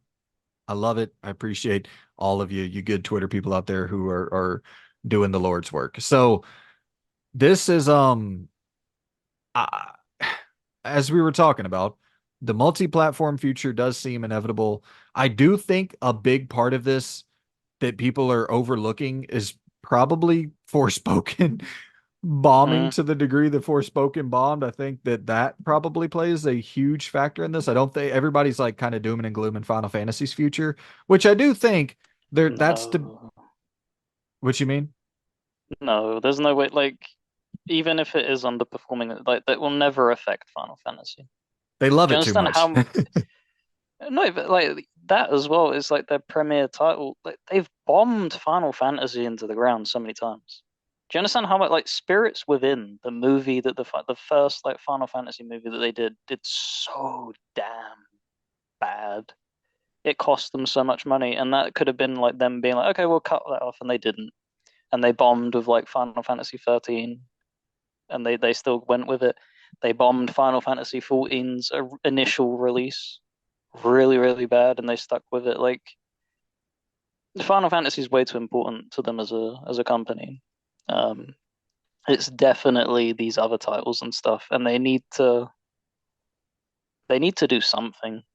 140 million in abandonment is that's crazy, man. Yeah, That's really crazy. that is a lot of because what I would imagine, I assume content abandonment means a bunch of titles getting canceled, correct? Oh yeah, Yeah, well, damn, right here. it could be anything from projects that were in the works or projects that have released that they had content planned for and then they just end up scrapping it because the numbers are so bad. It could have been DLC for Spoken, for instance, that they just pull the plug on. You think of all the money that you've paid out to you had to pay the voice actors before the game, DLC ships and stuff like that, and everything, the animators, composers, everything, and Yeah. you just take that as a flat loss. I do think I mean, anything third party or even second party probably needs to launch. And but that's the thing. I don't know the behind the scenes deals. Maybe Sony paid the shit out of Square Enix to, cover up some of these losses from it being exclusive to the PlayStation 5 for, Final Fantasy 7 Rebirth and 16. But when you have a market install base of 50 mil, there's only 50 million people with a PS5. So it's like if you make a $200 million game, like, ew, how, It better be what do Baldur's you, Gate. well, yeah, but I mean that was on PC, you know what I mean? So like the Mm. PC audiences, like we talked about, in the hundreds of millions. But whenever you're exclusively placing your game on a console with only 50 million players, which is great for 4 years into the console life cycle, but like what kind of sales figures are you really expecting? And also, dude, I hate to like shit on this franchise because it is a beloved, historically important franchise. But Final Fantasy games haven't been like dominant in terms of like 20 plus million sales since PS2, like Final Fantasy X. So I mean, I don't really know. I don't know what Square Enix expectations are always kind of all over the place. Um, They seem to almost as if live in a nostalgia bubble yeah, of where they hit them numbers and it's just like, well, okay, well that's the bar we set. That no, the the industry has shifted big time. Like you've put out like games, for instance, like Star Ocean, The Divine Force, really good game. Didn't really shift all that many numbers, and that was in 2022. Avengers in 2020, like that's a big, massive L. Stranger of Paradise really didn't shift any copies, and that's tied to the Final Fantasy franchise. Like these big names aren't even shifting massive amount. Harvest Stella was also a kind of spin-off title that didn't do well. Forspoken, and then they've obviously dumped all their Western IPs because they turn around and said that they're not sustainable. Your IPs aren't sustainable. right, right. Like, if anything, I think it was a massive L for them to get rid of them Western IPs because they've gone and westernized themselves. So they've alienated everybody in Japan that's sticking with these JRPGs and are very like they're morphing them to be targeted towards Western audiences. So you're pissing them off, and then the Western audiences, like, yeah, you have like the normal base and fans that like, oh, I love Final Fantasy, but you're not really winning new people over. That's a great point. And especially because like in Japan, it's supposedly mostly all handheld and PC gaming now. So like a console exclusive for a system. I'm sure PS5 does well, but like you probably need to put that damn thing. Again, obviously, Final Fantasy VII Rebirth would never run on the current model of the Switch, the Switch One, but that thing should have been on PC at launch. It just, yeah, it should have. Yeah, this also just goes to show, like, I understand, and people could interpret this as me being sour that it's not on Xbox. Like, there's a reason they're going all this multi-platform stuff. You need to, these budgets have inflated so much. You need to scoop from every single source that you possibly can to Right. turn profits. Well, Final Fantasy 15 sold really well, and it was available And that everywhere. was, So, yeah, everywhere. That was on Xbox day one. yeah, And, say what you want about the game. It could have been better, but it at least gave them tons of money. right. So, Yeah. And yeah. I think you hit on the unreasonable expectations thing is that's a really important factor too. Like I remember I bring this up a million times per episode, but like Tomb Raider 2013 has sold more than almost every Square Enix. Every is Tomb Raider 2013 has sold better than almost every Final Fantasy game ever. And they considered it a bomb. They considered it a flop. It didn't meet expectations. So it's like, dude, what in the if that didn't meet expectations, what the hell are you So, thinking about Final Fantasy Rebirth? so by October 2021, it shifted 14.5 million units. Tomb Raider? Tomb Raider 2013. 14 million. Yep.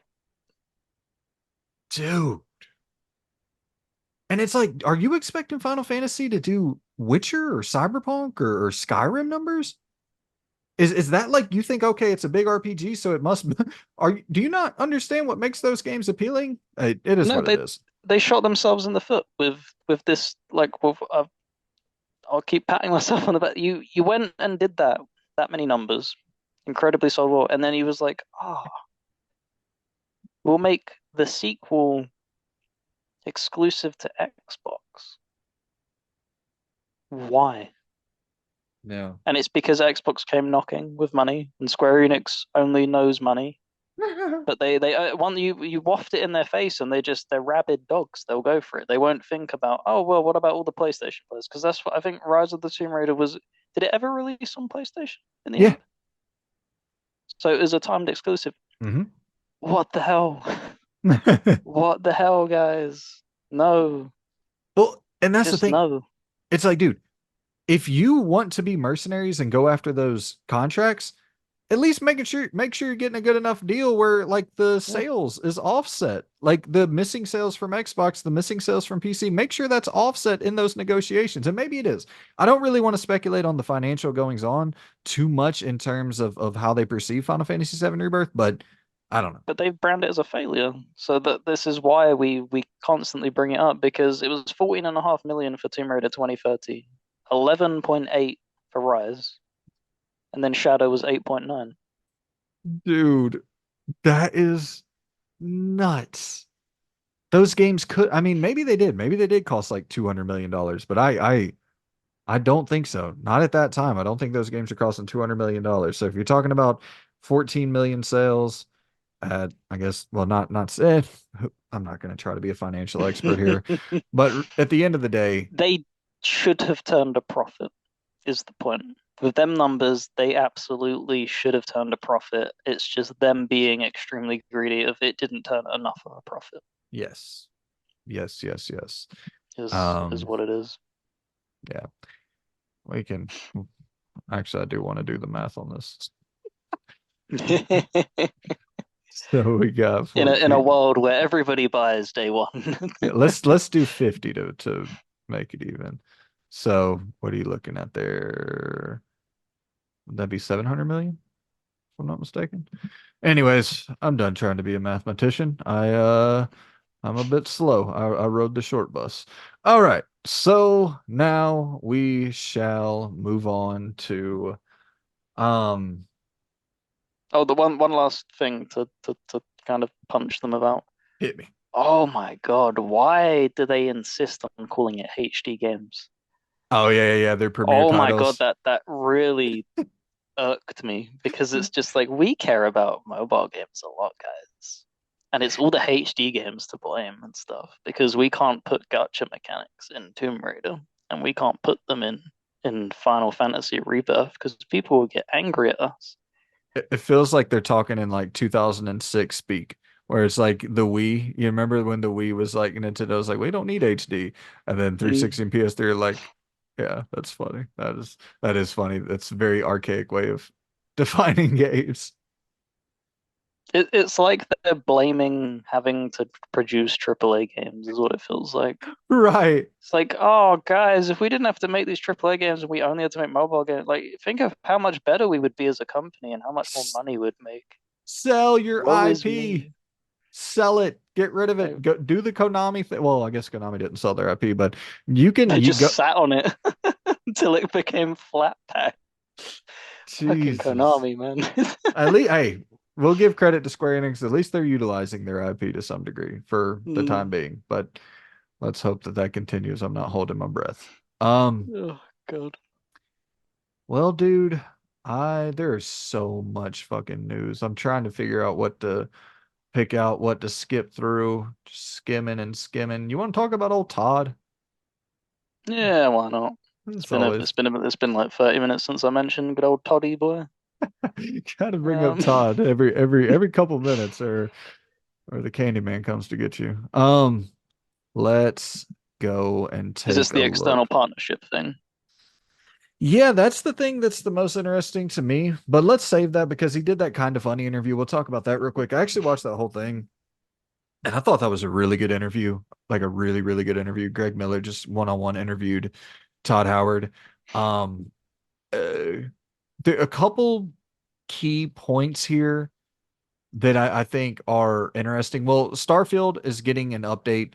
That Yeah. wasn't a part of this interview, but we can kind of tie all of this together. And this is pretty, I would say a pretty big deal. Maybe not specifically this update, but did you see the part where they're adding land vehicles? See, I'm glad that you touched on that. I don't think that's going to be the saving grace What do you at think it all. is? I, t- it needs to like you got to think like because where did I write it down? Where did I write it down?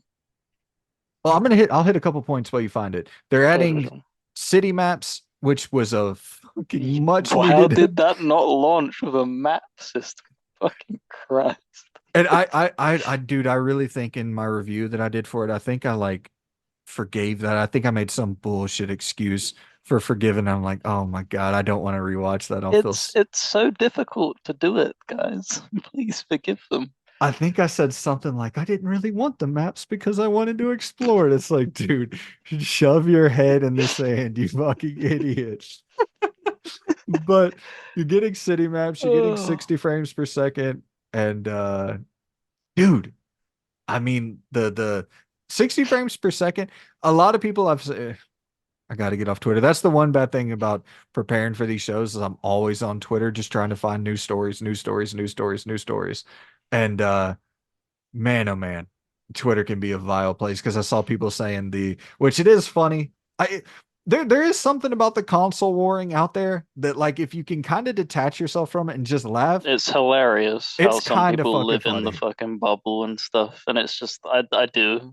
Whenever you put the news stories in, and whenever it's Twitter, I'm just like, before even booting up the news story, I'm like, all right, let's see people butt heads for like 15 minutes because this is Yeah. just hilarious. You grab the popcorn, but the thing I Yep. saw on this one that is admittedly funny, they said that they held the 60 frames per second for the PS5 launch, and I was like, okay, that is that is kind of funny because the whole thing with no, not Hi-Fi Rush.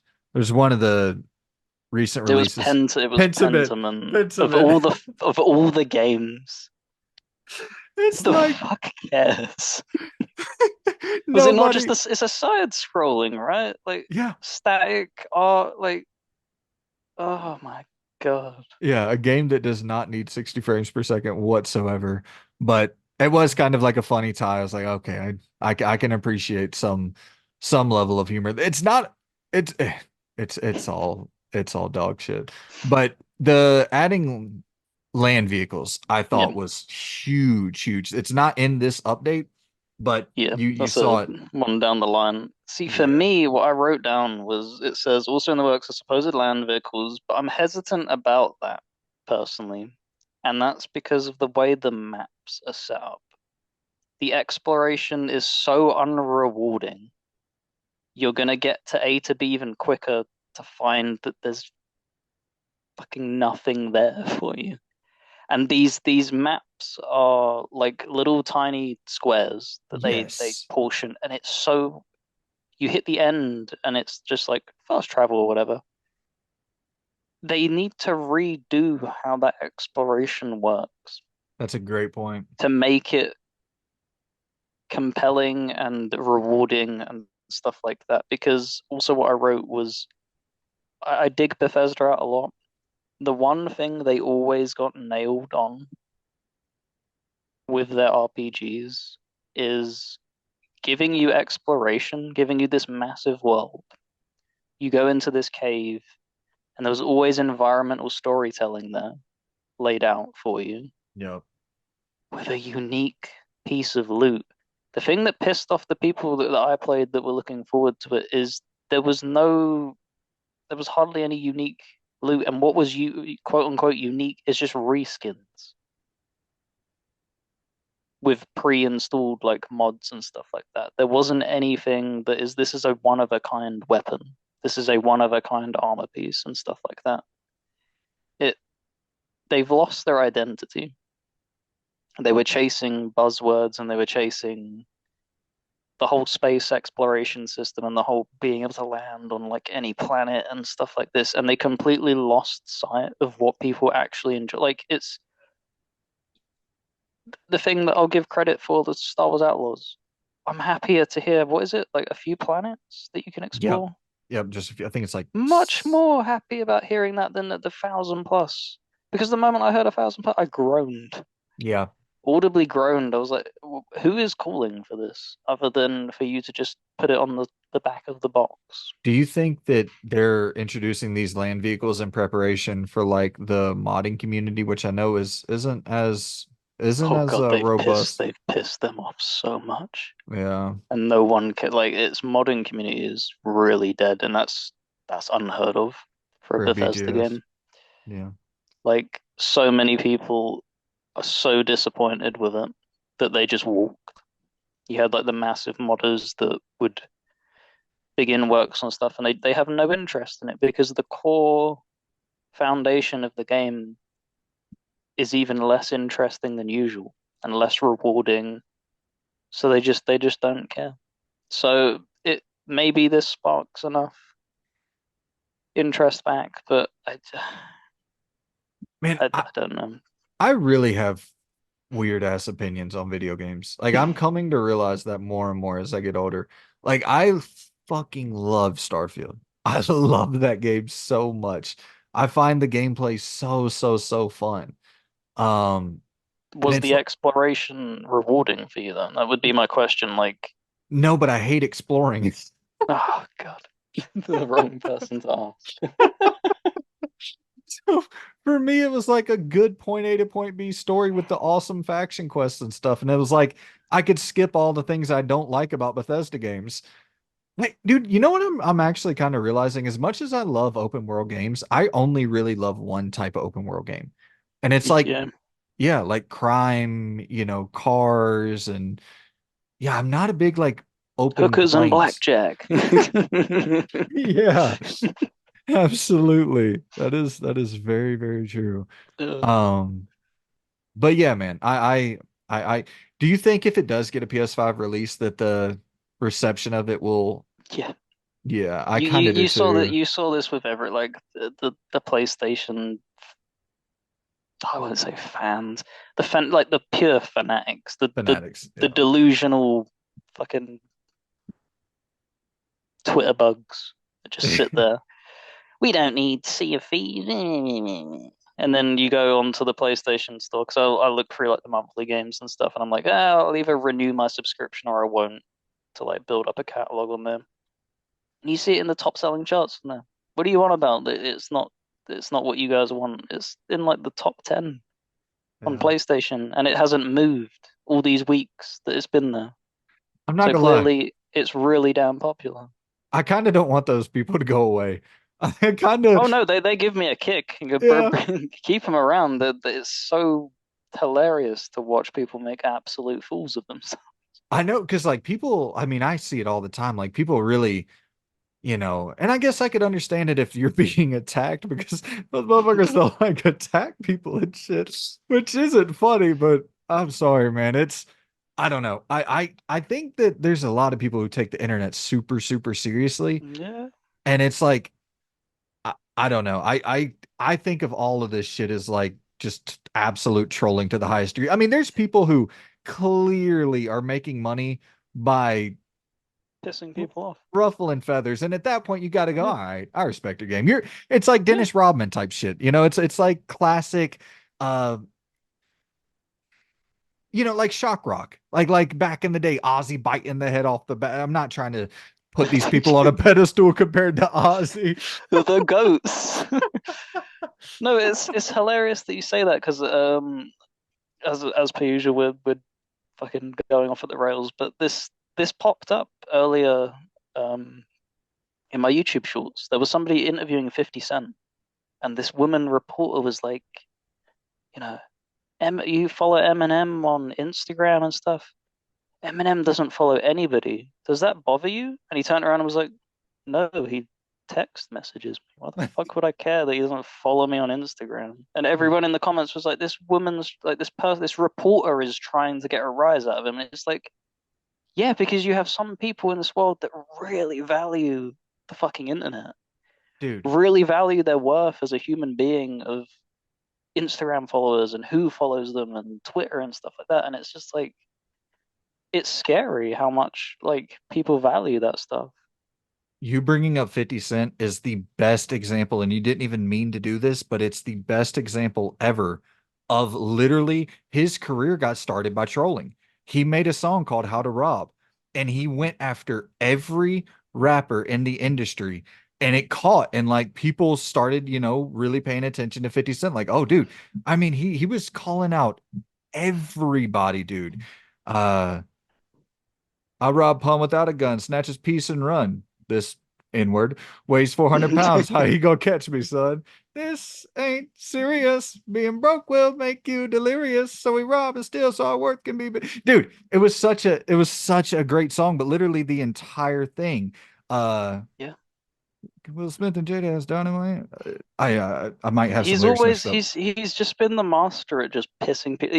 What was it, the Floyd Mayweather thing as well, where he was going back and forth with him on the thing? He's like, I will donate money if you can read one page of a Dr. Seuss book. Yeah, dude. It's, I mean, he made a it's so career out of funny. trolling. And I'm not, Yeah. listen. There was actually talent involved in that, making Get Rich or Die Trying maybe the Mm, best like studio produced debut album ever in rap, possibly. I yeah. think you can argue that.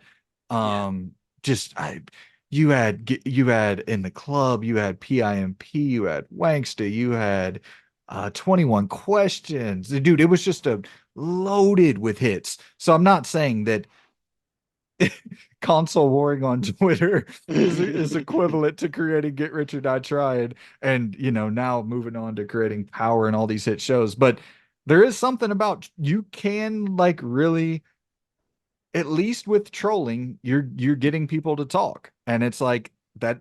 Unfortunately, it's a way to make money. So I just wish that people could kind of step back and laugh at it and go, oh. But some people are dead serious about their console wars, and that's kind Yeah. of even funnier. I That's can't even lie. funnier because Yeah. they're so stuck in their ways. That's to me, that's the funniest of all of them. Is the Yeah. people that will look you dead. Well, they won't look you dead because they won't say it in person because that would be extremely embarrassing as a human being to do that. But seriously, write paragraphs upon paragraphs of because it was all the news stories that we were going through today. You see people. There's always that complete opposition and stuff like that. Like for the Square Enix thing, there were people like really up in arms about the westernization of Square Enix, and then you have the other complete opposite of, and it's just yeah, they just battle and battle, and it's just like I just, I, how are you as like a as an individual in day-to-day life? Yeah. Like this, because these things like it's back and forth because you see it gives you the time, right? It gives you And like it's like 18 2 minutes, and minutes. then yeah, and it's just like, what are you doing? Do you just I don't, yeah, that's crazy. I love it, man. I love it so, so much. But like, I really do. I know, like, I notice myself having to unplug at certain times where I can really get into a groove where I'm trying to prepare stories for the show. And I swear to God, there will be times where I'll just scroll Twitter for like 10, 15 minutes straight, just literally just looking at replies of people doing console warring because I think it's the funniest thing in the world. But anyway, uh, to get back to the esteemed Get back Todd to Howard. our version of brain rot and not Twitter's Twitter's brain rot, Well, and that's the the better other brain thing. rot. That's the other thing, Loon. Is like people. I don't know. Anyways, like, dude, what the fuck? What? I don't. It doesn't matter. Regardless, Todd Howard did an interview with Kinda Funny, and there. So I think the key takeaway, and I'll just read this. I wrote this down. They kind of talked about the potential of Fallout. New Fallout games coming from new studios, the future of Fallout in general. He said, they do take a long time. And so I think one of the things we're focused on here is obviously making sure they're of the highest quality, but also finding ways to increase our output because we don't want to wait that long either, right? It's never our plan, but we want to make sure we get it right. And then Greg Miller asked Todd if he's looking to work with external partners and studios to get a new Fallout game out a bit quicker. Todd said this. He said, I would say we've always had those conversations, he replied. We did a lot of things for the show. It might seem like there isn't a big new game out, but we added new content to 76 for the show. 76 had a really great map expansion that's coming this summer with Skyline Valley. So we look at what we're doing with the franchise and say, do we still feel good about do we still feel good about it? I wait. And we say, do we still feel good about I can't reveal it now, our runway for a Fallout, our runway for Fallout as a franchise. I'm sorry, short bus. When is season two happening? What are we doing on mobile? What are we doing on 76? What are we doing with this thing? What are we doing with this other thing? When are these landing? Um, and let's see.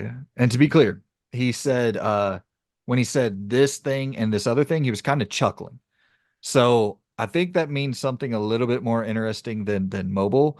And then later on in the show, he was specifically asked about New Vegas, and he kind of danced around it. But he was saying things like, obviously, the show is leaning into New Vegas. We at BGS love New Vegas. I'm great friends with this is a quote from him. I'm great friends with the guy who runs Obsidian.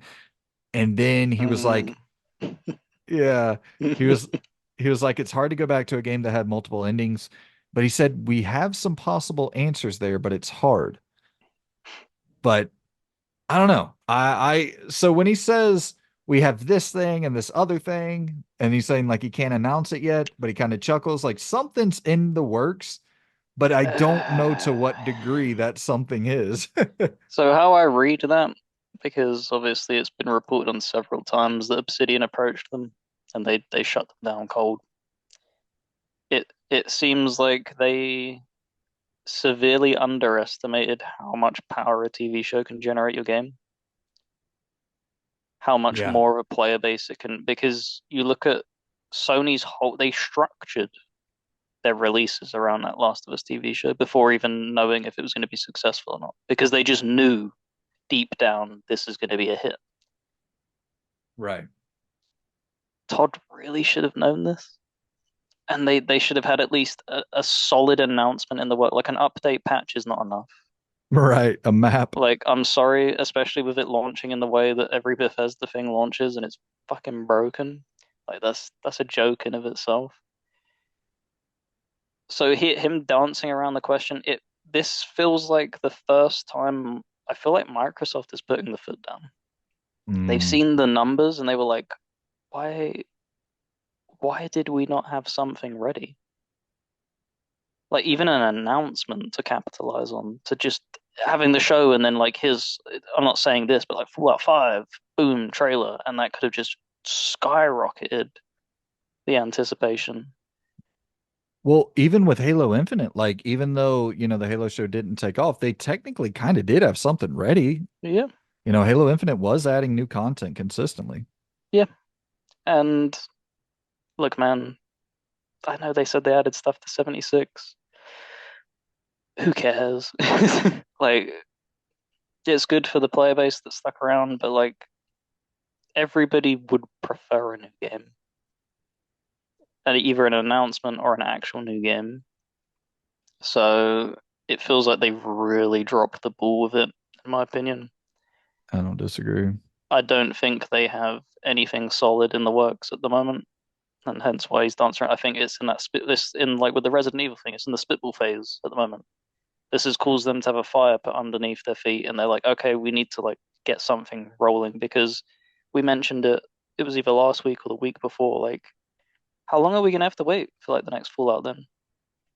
And we were looking Right. at it's like over 10 years, maybe. Yeah, looking at That's 2030s. you're not you're not serious. Like you'd average on minimum a season every 3 years. You're talking what towards the end of the show's life cycle that you finally Right. capitalize on And the then IP of the game. What are you doing? by that point, are people burned out with the show? Like, Yeah, exactly. and then you brought up Capcom earlier with Resident Evil. Those motherfuckers cook though. So Yeah. it's like, yeah, they got four things in the spitball phase, but they spit that ball pretty damn quick. Like those games get to rolling, and those damn BGS games do not. And listen, I get it. When you got to pick up every piece of damn bread and you got to fucking have some sort of physics system for all that shit that accounts for everything. I get it. That's harder than shooting a zombie, but uh damn dude. This is and the thing about the spinoff, and we talked about this, Loon, dude, Embracer. Come on. You get that wing of the whatever in Friends. What the hell do they call it? The Lord of the Rings and Friends. The Yeah. Lord of when the they Rings and Friends. yeah. Middle Earth and Friends, whatever it Yeah, yeah, is. yeah, yeah. Middle Earth and Friends. Dude, you grab that little wing of Embracer and you throw Flying Wild Hog onto a fucking the Walt Goggins character, you put a third person Western game starring him, early Wasteland phase, as he's just going around mowing motherfuckers down. Straight up, it's straight Evil West vibes, you Mm. know? Um, dude, Man, that there's a scene was so good. In that yeah. first like the little town thing, that was oh, so damn good. Dude, I mean, I don't Outriders isn't a part or what's the Outriders team? Why am I drawing a blank on People can fly. People Can Fly? Are they a part of Embracer? I think they are, right? I could be wrong on that. I don't know what on earth they are. I know that they partnered with Square to make that game and it really bombed. They might still be with Square, actually. I don't know. Regardless, I mean, you could I throw think a they are still with Square. yeah, No, I don't know. I don't know. I don't know. yeah. But I mean, they could make a great, third person shooter. And because not everything, you don't have to do spin-offs. Throw out a don't nod Fallout game, an adventure game from Telltale, like a tactics game. Like, give a $5 million budget to a small team to make a Fallout tactics game. Like, there's Yeah, shit, there's already been Fallout Tactics before, so it's right, something that they can revisit. Dude, that Gears Tactics game was amazing. So many people slept on that game. dude. You want to go full Dreamland? If they do buy up, I'm not saying they are. They bought that Middle Earth, Middle Earth and Pals. They bought that team, that wing. Golem buddies. Throw, throw in freaking Eidos Montreal on a Fallout game. The Deus Ex creators on a Fallout game. Oh, dude, think about that. You would have Obsidian, BGS, and Eidos Montreal, the kings of Western RPGs, all taking a crack at Fallout. And then like we look back and say, oh, I think Fallout 3 was the best. I think New Vegas was the best. I think Fallout London, whatever was the best. That'd be sick. Yeah, no, that would be really, really cool to see. Did you hear The thing, go on, sorry. yeah, I'm rambling like crazy. My brain has been broken this week. He said that they're only going to stay in the US with Fallout. I thought that was kind of a bummer. Yeah, because you see so many people wanting other areas and stuff. London. And London, well, you in the DLCs you have China invades in Fallout 3, Operation Hmm. Anchorage. Um, and there's been multiple like announcements of China and stuff. I That'd don't be know why they're sick. so against. I don't know why they're so against it. I really don't. But I think it's because it's what 1950s kind of vibe setting is what they go like retro futuristic. I think they just look at it and think all the other places around the world, like America was the pinnacle of history at that point for everything. Like the way of like everybody looked at it, the starry-eyedness of it. I think it would require so much overhauling as to how they would like view it and try and they've never, I don't think they've ever touched on any other part of Fallout in anything. Like you don't even hear about it really in lore and stuff Why does it have to be 1950s though? I don't really get that part either. Like, because that's where they peaked. The bombs dropped in the 1950s. but like, wouldn't in terms of the post-apocalyptic setting, like, couldn't that would all continue on for decades and decades and decades to come, right? Like they didn't ever rebuild Y- society to a point of like, Yeah, but that you go back to like the core DNA of like all the Fallout games and stuff. It's seriously, especially the Bethesda ones, it leans heavily into still having them elements of like Nuka-Cola and stuff like that, and the what is it the pre-made food and everything. or what if they So built it's what if they built society back up and then another like I mean, fucking there's dude, no vaults in other countries either, by the way. That was an American company. So that's like the hmm, main premise of like a Fallout game as well. I don't think that the Vault Tech was only an American company okay, because they obviously it was a cover-up thing. It wasn't actually to protect people, it was so that they could run experiments. Heinous fucking experiments. right. A future, I mean, I don't know. I think that there could be some cool angle of like saying, okay, Yeah, we it's just rebuilt society. out of their will of not wanting to risk that they didn't even want Obsidian to touch the series again. And Right. maybe they're having their hand forced to try and open that door again. Yeah. So I would love to see it. Don't get me wrong. Like I'd love to see Right. like a Fallout London. I'd love to see like because it was obviously China that they were at war with that supposedly launched the stuff. Like one set in China would be cool. Yeah.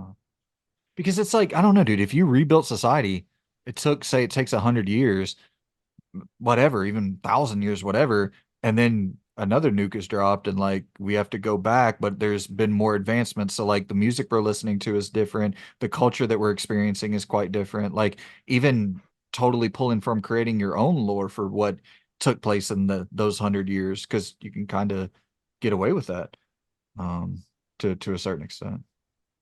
Yeah. No, But absolutely. yeah, it was a good interview though, and I'll obviously have it linked in the description as well as. Did you see? We'll quickly bounce off this.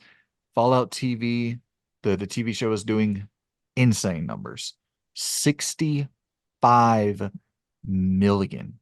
This thing got 65 million viewers already, Hmm. in just the first couple weeks. And it also said 60% of the audience is outside the US. I'm pulling this from Jeff Keighley's Twitter here. But God dog, dude, 65 It's million. it's a, it's a red hot franchise in the UK, like Fallout games. They've always been really, really, really big. Once again, 60% of the audience So outside the US. It's like, dude. so yeah, give us a Fallout London, man. Crazy. But yeah, that's dope. We'll just tie that right on in there. But that number is like, you think about Fallout 3, 4, and New Vegas. I don't think 65 million people played those games combined, or at least bought those games, I Ooh. should say, bought those games. Yeah. Like, because that would mean that each game sold 20 million copies. There's no chance, right? The best-selling game was Fallout 4, if I'm not mistaken. Without a doubt. And Fallout 4, Yeah, if we know that one, we'll be able to predict the others. Because I would suspect like 13 18, and a half million 13.5 million. worldwide. And that was a sale that was in 2021. I mean, So I'm sure a bunch more people have picked it up from watching the TV show and even before that. So, let's be optimistic. 15 million, maybe. I don't even think if it's more than 20, that. there's no chance. Because if that was the best selling one, that would have had to have sold like 30, 40 million copies for the other two to crack within that 65 million accumulatively. So crazy to think that maybe double the amount of people who have ever bought a Fallout game watched the TV show, which I understand, more accessible, wider audience, yada yada yada. Oh But no, no, no, hold on. I think they shot apparently 25 million for okay, Fallout 4. there we go. That makes more sense. 11.6 for New Vegas, 12.4 for Fallout 3. That makes more So sense. almost 50. Yeah. Um, God knows Also what 76 shifted. in But that yeah. interview, they also talked about the Bethesda has 5 teams internally. I did not know that. So it seems like, I mean, obviously they What, have for the, their RPGs? huh? For their RPGs. No, just 5 internal teams. I'm guessing that also includes like ESO, and then you would have, yeah, I really don't know what all that includes, but Or is that listing that as Bethesda as the publisher? no, definitely not, because that'd be tons of teams. You're talking, Yeah.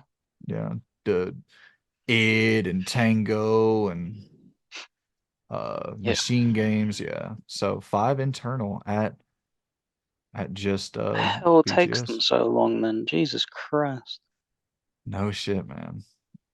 Um, yeah, that's the old Todd interview there. Do you want to skip this ID at Xbox thing, dude? There was some okay stuff in there. Um, Yeah, there's nothing really hit for me, if I'm being honest. It's probably the yeah, weakest showcase of the year, yeah. I'd say. I'm gonna skip over this Arkham VR shit as well. Like, dude, I don't even feel like dragging myself down to that low of of even talking about it. It's Come on, it's Warner Brothers. They've never let us down. Jesus, dude. Did you have anything you wanted to talk about with that? Was there anything No, specific? Yeah, fuck it. no. Well, Avoid it would be my stop supporting them. absolutely. Well, how about we talk about Max Payne? This is positive. It's in the cooker. This is by way of Wario64, another Twitter extraordinaire information provider. Remedy Projects, Max Payne 1 and 2 remake expected to move to full production in Q2 2024. Codename Condor, part of Control franchise in full production. Control 2 expected to advance to production readiness stage in Q2 2024. And then Kestrel is in the concepting stage. Saloon, Max Payne 1 and 2 remake expected to move into full production Q2 2024. So right about now. And that would probably, I guess, mean that's going to come out 2026, 2027. It's not too long. Yeah, Remedy have a pretty good quick turnover in development. I've actually never played Max Payne 1 and 2. Oh, wow. They're backwards I've compatible. purchased, yeah, I've purchased them on sale and I've just never, booted them up. I've seen like snippets of it and looks definitely interesting and stuff, and it is revolutionary for the time, like the whole bullet time mechanic and stuff. But have never actually gone through and done the game, so I'd welcome both remakes. Perfect time to jump in. Totally. Yeah. And we know that Condor is part of the Control franchise, but isn't Control 2. So Yeah, no this idea what that is gonna entail. I will say Control 2 expected to advance to production readiness stage in Q2 2024. That's a bit worrying. I would think that that probably means closer to 2030 before we see that launch. Um, I this is a whole side topic, but dude, are we at the point where like we just can't get sequels anymore because it takes so damn long to make them? Like Control 2 2019, or I mean Control 1 2019. If we don't get Control 2 until 2029, like that's a very realistic possibility. Yeah, you've seen it with Bethesda and stuff of having to push further and further back. It's this is the thing that's always like I've never trumpeted chasing down graphics and stuff because it's a double-edged sword. Okay, they look really damn good. But how many years more they add on to something of a development cycle? Do we just value that much? That's crazy to me. Like, because they're struggling as is. How do we know that they don't? It's anything can happen. They could go under in that time because it's taken them so long. Because another thing I wanted to point out, because it's Remedy related, dude, Alan Wake 2 hasn't turned a profit in 6 months of being on the market. Oh my God. Yeah. Oh boy. Um, and then obviously the big thing that killed it was the fact that it didn't come to Steam. But I I understand the physical market is dwindling. I think not having a physical release of that game was very, Stupid. very stupid. Yep. Very, very stupid. This is a premier title. Like this is a premier AAA title. This is not like when you look at those that Insomniac leak, I know people got up in arms about that. I understand it sucks how it happened, but what we gained from that leak is invaluable information as to what people are spending their money on and how they're spending their money. I think it was like a 50-50 split for Miles Morales for physical and, Mhm. and digital, if I'm not mistaken. That's a game from 2020. I mean, dude, if half of your player base chose to buy this physically, I mean, I don't know. Maybe there's a drastic difference between the player base who would purchase Alan Wake 2 physically, but I don't think so. I think it's people who like single player games. Yeah, I think they prefer to own that or not prefer to, but I think that it's a it's a much must for well, it's some a people as yeah, and well.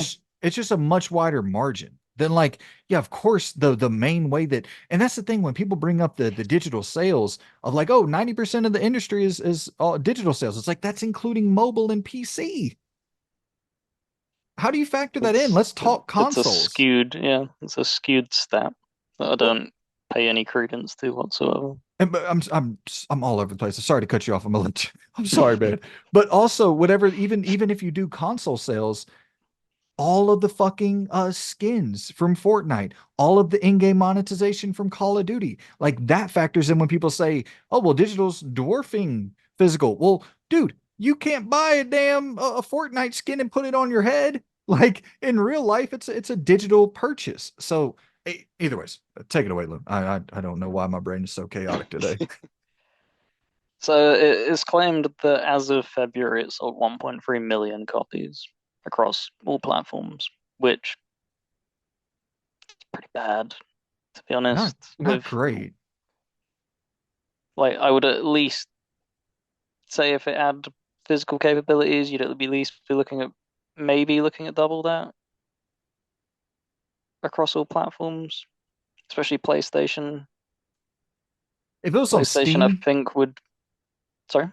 if it was on Yeah, and Steam Steam. If it was and on yeah. Steam, Steam, I think yeah, absolutely, it'd probably be more than double that, in all honesty. But they claimed as well that because they also reported on the earnings and stuff that they've made a massive loss. But they said that in that time they also back Control?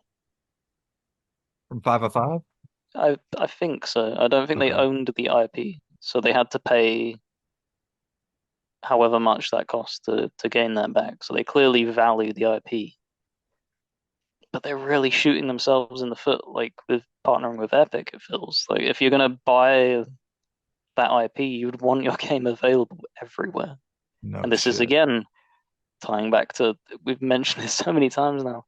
You even need to make that paycheck massive to to to be able to hit that and have that as a cushion, or you need to just be releasing on everywhere that you possibly can, Yeah. not just on Epic, which is the I don't even know if it's like second place. I think GOG probably has a more established play account than the Epic launcher does. It's probably Yeah. third. It's the Xbox of PC. Yeah, except they lock down exclusivity like maniacs over there at Epic. Um, yeah, I'm hoping for the best for Remedy because I literally do think they're probably top two, top three most creative studios in the industry right now. I don't know if there's a studio more creative than Remedy at this point. Like, It's so divided that the yeah. amount of people that really hate them and what they Really? do. Yeah, no, they absolutely despise like the live action stuff. The amount of people that I see, why are they just not making TV shows? Why are you putting this in games? And it's just like, I really like this. I don't know what you guys are on about. This is nobody else does this. So this is like a one of a kind thing. This is like n- I get like maybe not wanting to sit down like when you want to sit down and play a game, you want to play a game and you don't want to be watching something, but it's not like these are half-assed. These are really well-made things that they've done. So, oh, I just earthquake. kicked the shit out of my camera.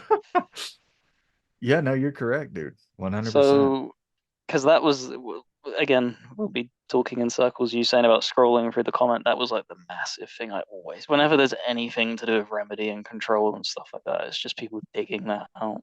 It's just like, shut Wow. up, honestly. Yeah, that's one I haven't seen. And it's so weird, tangent, but I've seen this kind of argument a lot lately about people just being kind of anti-story in games. And I'm like, yo, y'all don't like stories in games? That's crazy to me. I don't even understand that. I mean, I if you want to play Call of Duty and Fortnite and all that stuff, if Yeah, that's kind of your 2K, then cool. Of course you don't want a story there, but like, why the hell would I you want a think it's story the from new, Remedy? it's the new, it's the new wave of quote unquote gamers that grew up on that. They didn't grow up Uh, on stories, is what that feels like. It's these people that haven't been exposed to that, and then when their attention spans are so bad. So when they get given this, and it's like you have to pay attention to understand. Well, why? Why can't I just go and shoot this? Why are you making me interact with something? Why are you making me sit here and learn? They despise it. It's just like, oh God, yeah. No, please. that is true, dude. Did you have anything else you wanted to hit on with Remedy? No, just get Control 2 out quickly, please, and don't you dare tie. If you tie that to Epic, I think I'm dusting my hands with them. Like, I know that Yeah, sounds like a big kind of throwing things out of the pram kind of statement, but I'm really sick of this like exclusivity crap, like big time. totally. So yeah, that just because it's hurting them so much as a company. You can see it plain as day, but they just have to sit there, grit their teeth, and smile because they signed on the dotted line, and if they make a big fuss about it, then Epic can probably sue them, and they'll be out of money for even more. Dude, So I just thought of a fun ass game. We should do at some point. Not right now, obviously we're running long as shit. A developer fantasy draft where ooh. yeah, we both go back and forth and pick like 10, 15 developers. Like if we were starting up a company, the first 10 or 15 developers a piece we would take. Because I'm like, So we would act as like an embracer and just right. pluck. Okay. Yeah. Yeah, we could even try to make it more difficult and make it only companies who, nah, well, any company would be more fun. if like we could get any developer we wanted. Because I really think Remedy might be, oh, we could make it cool. We could do like different brackets where teams that are double A, teams that are like, I don't know, maybe that would be more work than it would be worth, but we'll No, but workshop it. we can talk about it after the recording because I have a few Yeah. like floating things. Mm. Even like a budget system. Yeah, and we could kind of create the budget together, like pick out Yeah. different teams and like because Remedy, I would imagine that'd be like somewhere in the $500 million range to purchase them, something like that. So yeah, we'll workshop it. That'll be fun. All right. So next up here, speaking of really making a big splash in the AAA sphere, we got Hasbro. They are they now have four internal AAA studios under their belt. This is coming from Shinobi602 on Twitter. Once again, I really, really love these people who do the damn due diligence to put all this information together so I can be lazy and just copy their homework. Oh, over 1 billion currently invested in their studios and games in development. We have that sci-fi RPG Exodus from Archetype Entertainment. That's the Matthew McConaughey title. You remember that from Yeah. the Game Awards? I also read about that Matthew McConaughey is going to be like a huge role in that game. Like he's going to be there the entire game. I'm kind of getting Keanu Reeves from Cyberpunk vibes from that. So I I'm love Matthew McConaughey. I'm all for it. dude, have you ever seen Dazed and Confused? No. My Bro, favorite movie of all time is Interstellar though. Interstellar's so sick. So sick. You got to watch Dazed and Confused. It's his breakout movie, or it was his first, I don't know the first movie, but the first one that really, really got him to break out.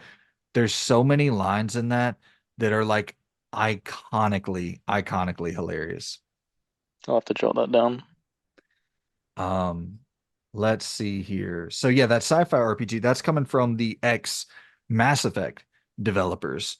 Some of like the heads of BioWare at the time. They branched off and formed their own studio. And I've been watching all of their developer Q&A interviews and stuff. They Archetype Entertainment, if you type it in on YouTube, it'll get you to their, I'll actually link it. It'll get you to their YouTube channel. Um, man, they have great Q&As where they kind of take feedback from the audience and they're like, "Hey, are you gonna like one recently was talking about if they're gonna have um non-human companions."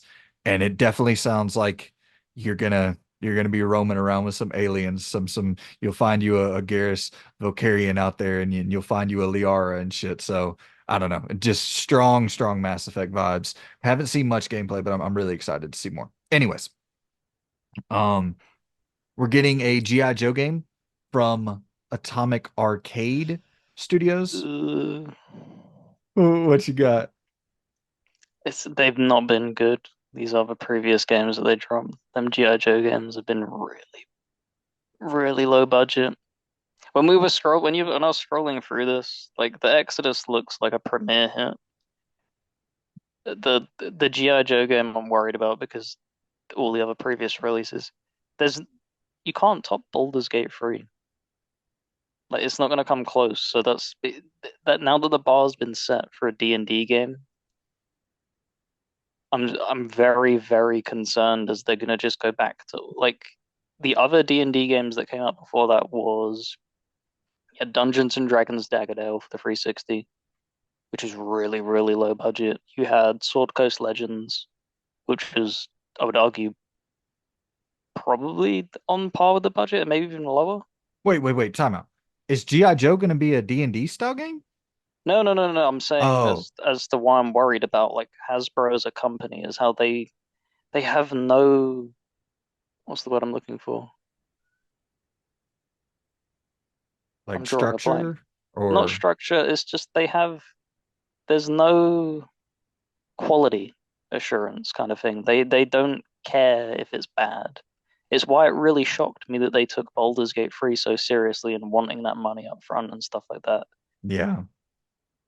Yeah. It's only thing I will say about this Atomic Arcade team is that the it says here the leadership of Atomic Arcade worked on Batman Arkham Asylum, and when I went and did my research, it's a dude named Ames Kirshen, and he's the EP, he's the executive producer of Atomic Arcade, and he headed up the Marvel game division in the early 2000s, and then went on to head up the WB game division for like the all the Arkham games. So a real pedigree. And it's talking about, having direct inspiration from Arkham Asylum and wanting to do something similar, for the GI Joe game. So hopefully their vision is clear and then locked in on making that like single player, linear experience, very story driven experience for a GI Joe game, because we've never really had a good GI Joe game. No, not at all. That's what I mean. Like the previous ones that released were really, really low budget. I can't remember what the latest one was called, but it was shockingly bad Yeah, as to how little effort. And that's what worries me is that I'm also very hearing industry devs like veterans when they drop their names, it never does anything for me because it's so rare that it ever turns out good because you think it's just during that time, all the things were just falling in the right place. It was just the perfect time, the perfect team, and the chemistry and stuff. Like one person doesn't make the whole package. You need totally. everybody on the same wavelength. Well, it's You so saw it with Callisto. Like it doesn't matter how good Schofield is. You need everybody on board, and you all need to be on the same wavelength. Otherwise, you get Callisto. that's fucking great And point. And it's so publisher dependent for a yeah, lot of this stuff too. Like of course, WB Montreal and Rocksteady didn't want to make Suicide Squad and Gotham Knights, but WB wanted them to make Suicide Squad and Gotham Knights. So it's like a push pull there as well. But I'm hopeful here. We got a Dungeons and Dragons game from Invoke Studios, and then we got a horror game from Skeleton Key Dev, which I believe are both new studios. And then it goes on to say the portfolio of games is much larger than anything we're talking about right now. Goal is to be authentic and focused on quality so players trust in the company. And Hasbro's has a very deliberate plan to give their teams the time to get the games right. Everything's going to stay in the oven as long as it needs to. So I'm not going to be overly negative about this. I do think it's important, like really important for not big, but bigger publishers to be around that can fund the creatives. You know what I mean? mhm. Because it's to me, it's like I I love the indie boom that we've been seeing. I really do. Like I sincerely do. I don't mean that like as a backhanded compliment, but I I don't you can tell me if I'm wrong. I do kind of get the feeling as of late that in the indie space, it's almost a lot of imitation of other good indie games that came like 5 years ago and just rehashing that over and over and over. Which, granted, in the AAA space, it's been that way for a fucking while. But Yeah, it just you agree? for the most part, yeah. The indie space exploded because it was capturing on nostalgia for 90s and early 2000s games. Like the very few of them were unique, uh, one of a kind games. It was, rehashing 2D platformers and Metroidvanias and stuff like that that had come before that Yeah. AAA have long since abandoned. That they ended up picking up the torch, and like you've seen, they're scraping the bottom of the barrel now, and you're just seeing people copy each other. Um, And I kind so of yeah, I like the idea of indies just kind of doing old things but making it new again. Like I think that is dope. hmm? But at a certain point also it's like Look how many roguelikes we've got. Look at like, and this is coming from somebody who really likes that genre. I really don't care anymore. Like when I'm seeing these games be announced, my brain's switching off because there's so many of them. All that I'm attaching myself to is similar to like a AAA mindset. It's okay, Slay the Spire 2 is coming out. I will be checking that out because I like Slay the Spire 1. Yeah. Hollow Knight getting its sequel. I will be checking that out because I like Hollow Knight. There's so many dropping on a monthly basis that it's just whoosh over your head because you can't keep up with it. You really can't. Well, And they're all so damn similar. dude, are you gonna find the game that's the roguelike that's better than Hades? Unless it's Hades 2. Like, you know what I mean? Like, you're are you gonna find the Disco Elysium that's better than Disco Elysium, the Disco Elysium inspired game that's better than Disco? Like, it's unlikely. And Yeah, I'm not. the latest one was that Broken Roads game, and this is also the harm of it as well, of trying to imitate it. It ended up hurting it because so many people were like, "Well, this isn't as good as Disco Elysium," Yeah. and that's what it gets branded as. This is the danger of it. Well, and I think the good thing about having high, big money publishers is like what you really, really want, or what I want, is creatives to not think about money for just, even if it's just one game, for a Sunset Overdrive, for example, where Insomniac's just like, Tony Hawk, guns, zombies, fuck it. We got the money to do this. This Exodus game is a perfect example.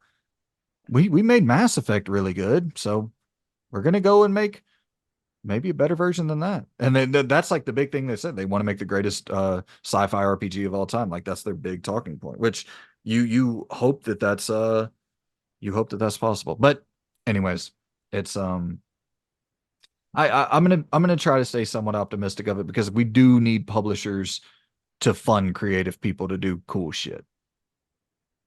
Yeah, it's just worrying as we saw with the Ollie Ollie devs and stuff. Like the Yep. moment that they're ready to dust their hands of you, that is it. You just immediately it was a really quick layoff as well. It was a brutally quick layoff. Yeah. It wasn't something that was months and months and you can prepare and you can look, we'll give you time to apply to other studios and stuff. It was just like, here's a note across your desk, you're all binned. And it's just like, Yeah. And it's tough because then you have like Double Fine, right? As the other example, a company that was so desperately in need of a stable publisher for so fucking long, and they were constantly worrying about funding and worrying about money. And it's like, so it's the catch 22, where it's like you think that you found that stability, and then you get roll seven. And I think the thing that needs to happen now is the opportunity they're being given right this second to make these games, make the best impression that you possibly can. Make a BG3. name for yourself. Make a name for yourself so that if you get binned, if it doesn't sell well, but it's like a cult hit, you can ride that goodwill with your name. Yeah. Baldur's Gate 3 you brought up earlier. Yeah. Perfect example. So milk it for everything that is worth in the time, because if you don't, then yeah, they will easily cut you, even if you've done well for them as well. I don't think Rollerdrome did all that bad from the Couldn't have. budget that was probably given. No Yeah. way. Got a Game Pass bag. It got a PlayStation Plus bag day one. Yeah, it had to have made some cash. I can't imagine that game was more than $20 million, $10 million. Speaking of Take Two, you just brought that up earlier. Bloober, our beloved Bloober, they're working with Take Two for a new IP that'll be announced later this year. Um, nothing really of note to mention here. I just really hope that whatever they're working on with Take Two is brand new. I don't mean like just a new IP. I mean something that feels unlike anything Bloober has ever made before. Really like step out and give yourself a chance to be known for something else. I'm not saying it has to be. I'm not even saying it can't be horror per se, but just something that looks distinctly different from what you've done before. Because I think that's a big problem with Bloober is like if you lined their games up and like you cut pieces of each and put them into like a montage, you You wouldn't could, be able to tell them apart.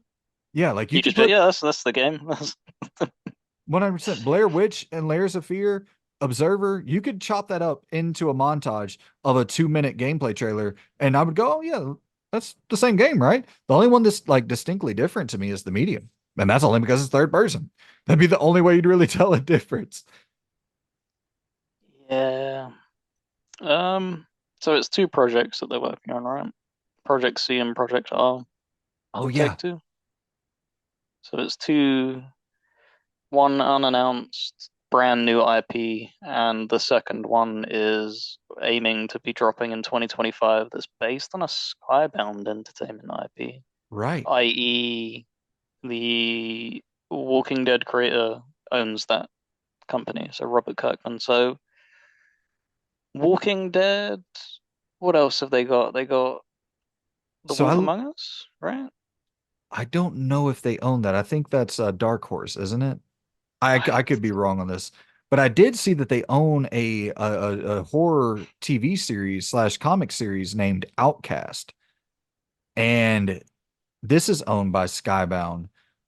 Um, and obviously, like you said, they could go back to the well with The Walking Dead and ugh. and try to capture that lightning in the bottle, which and Just Skybound let does. it die, please. Just for the love of God. Skybound does own a few other horror IP. Um, Oh my God, the amount of IP they own.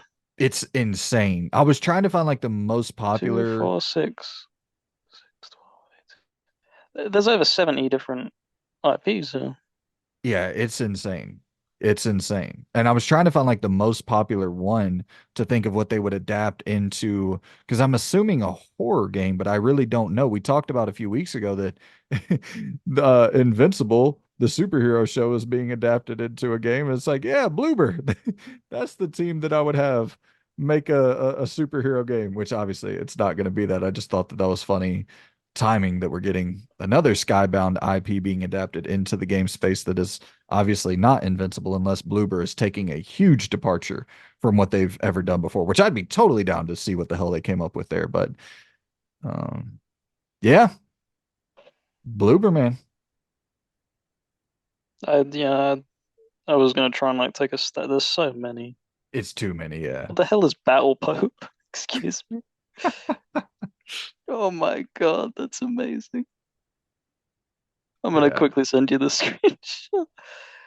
Well, Oh, on the Xbox app, yeah, I look at don't I this. can't pull Oh, it you up on not? my computer. Oh, Yeah. you can see it after them. Yeah, I'll take a look at it after. That is crazy. But yeah, man, any other thoughts on old Bloober? I don't know, not a ton to really even dive into there, just a little Um, tidbit. I yeah, mean, I'm in the same boat as you. I'd want them to do something different because, like you said, a lot of their games are really damn sim they sit in the same wheelboat as who does the Dark Pictures games. yep, super They massive. just they do the same thing even when they do new quote unquote IPs and stuff. It's always the same thing over and over again, and it's like, look, it was special in the beginning, but you really need to like diversify your portfolio and show that you can do something else. Totally. It's funny that how bias works because anything Supermassive puts out, I'm gobbling that shit up with fucking reckless abandon. But then I'll judge Bloober for making similar games. It's like, but you're an absolute hypocrite. But It's last up, okay. We learned that you don't need maps in video games either. oh man, I really don't want to go back and watch that. I really hope I didn't say that. I what I hope is that when I was taking notes, I wrote it down, and then whenever I was doing the review, I looked at it and was like, yeah, that's really fucking stupid. Don't say that. I'm hoping that's what happened, but I do not know, and I will never go back to watch and see. Uh, But speaking of going back to back compat, Switch 2, back compat, 4K. The rumors are a buzz. This is from Insider Gaming. And according to the company MobaPad, okay, peripheral designer, the Switch 2 will support backwards compatibility for physical games, allowing original Switch games to be played on the new console. It's also said that the Switch 2 will support 4K resolution when docked.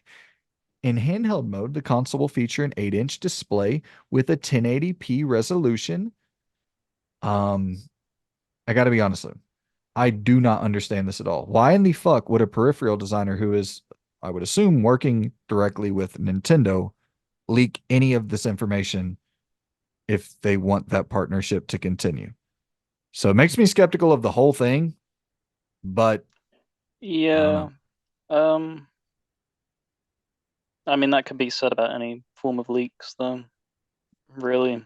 Um, how much damage does it do to your reputation as a person working with that company? How much does it do damage to your credibility if you get things wrong? You know, The I know because we kind of touched upon it, like Nintendo's very easily at dusting their hands with backwards compatibility. I think we've seen the biggest boom in physical collections with Switch. for sure. I think it would be a massive mistake to just dust their hands of it. Like you're talking, because I had to boot this up quickly, just limited runs done 240 limited prints for Switch games alone. So you're talking things that are kind of left field, not big and stuff like that. Like a lot of Switch games get greenlit to be physical without limited run. So you're talking 240 games that are like Rogue Legacy and what's another one here as an example? Rose and Camilla, whatever that is. Stuff like that. So you're talking people who have invested into this, and then they would be told that you get a Switch 2, but you can't play them. That would be really, really bad for What do you them. I think they would get flamed big time. what do you think about this 4K resolution when docked? That is stunning to me. Like I cannot believe that. I hate that we don't see anything about frames per second, but Um, it would be 4K 30. There's no way they'd be able to push that any further. And even then, I think can they actually do I it? don't know. There's some stuff in this I do not really Maybe some games can support it. It feels like it's going to be one of them things where pentiment. what was it the one the one the one X boasted 4K for like a handful of games, and that was like their biggest. They were like, yeah, it's the first 4K console and stuff like that, and it's just like, yeah, but like Forza used it, and that was it. Yeah. I'm looking at my So PS I'm looking at my so yeah, PS5 box up here and it says 8K and then 4K 120 HDR. So it's like the type of thing you can just throw on a Ex- box and never really, exactly, yeah. and like all they need to do is make one game compatible with it, and then they Right. can't be held like under the fire of, well, you said it was 8K and nothing. Like as long as one game runs at 8K has the option of doing it, then it'll be interesting because that'll probably be the biggest leap as well that Nintendo's done in a very long time. Because don't get me wrong, like the Switch was a pretty big leap in comparison to like the Wii U and the Wii. Um, but that'd be massive. Of in your hand, 1080p, 8-inch. The Damn, battery you're right. is probably gonna be really bad for battery life if it's gonna be pumping out that much power. Would that be the biggest leap? Ah, SNES and 64 Yeah, would be the yeah. biggest. That's why. But That's why I stopped myself before I went down that rabbit hole. I think that was an even bigger leap. But this in modern, yeah, like that's big for Nintendo. They're not really spec no, hungry at all. And I think it is. It was the thing of me saying like you need to be on par with the Steam Deck. If you put out something inferior after the Steam Deck, what on earth are you doing? right. Well, Loon, that, my friend, is the show. It's all the news items. Decent time. We actually ran through that pretty quickly. I mean, you know, 2.5 hours, and I'm not sure that's quick, but decent enough. Um, we appreciate all of y'all for tuning in. As always, any thoughts that you have down below, hit us in the comment. I will say before we jump off this Nintendo topic, I think like with 100% certainty, you're going to have full backwards compatibility for your library. Like I really do think that without a doubt. 99%. Yeah. 99%. I think there's going to be like with everything. because there wasn't even full backwards compatibility for Series X and PS5. There's just some things Ooh. that just don't function correctly, but uh, everything that you would want to play will work. Good Absolutely. clarification. Yeah, it's a good clarification because any game you would ever think about playing most likely will actually work. I really do believe that. That would be just mind-boggling for me to see Nintendo making that leap whenever it's been since with 360, it's been backwards compatibility as a huge priority Is from a that point must. on. It's And not a question anymore. It's a must. yeah, and then PlayStation, you're going to be talking about two generations, you know what I mean, of backwards compatibility. Xbox, you're talking about three. So that would be crazy for Nintendo just to be like, ooh, A part of me, ah. the morbid, horrible, wanting to watch the world burn part of me wants to see what would actually happen if there would be a huge people that would come out and actually be in support of them if they just didn't do it backwards compatible. I, you know, I don't the think so. the sitting on Twitter and just seeing that like erupt, I would just that would make me chuckle. But yeah, I don't. They shouldn't do that. I hope they don't do that. But like I said, the morbid part of me Yeah. wonders what if. Part of me doesn't really believe a lot about this leak, though. I'm not gonna lie. As I'm reading over, I'm like, I don't know. I'm not too certain about this. But time shall tell. I'm not trying to like say they're, you know, fucking lying or whatever. Like You only spelt it pretender. That's the show, guys. Appreciate y'all for tuning in, and we shall see you on our topic this week. The topic of discussion is Xbox Showcase predictions, correct? I think so. Yeah. It's something or another. It is a topic, and you will enjoy it. You shall enjoy it. And also, I got my PS5 pickups video. I recorded that 2 days ago. Got to edit that, get that up there to you all. So, content shall be a pouring throughout the week into your feeds. I hope you all enjoy, like, subscribe, drop a comment for the algorithm if you feel so inclined to do so. And, Loon, I guess it's time to jump over to some Xbox Showcase predictions. Yep, absolutely. Goodbye. See you later.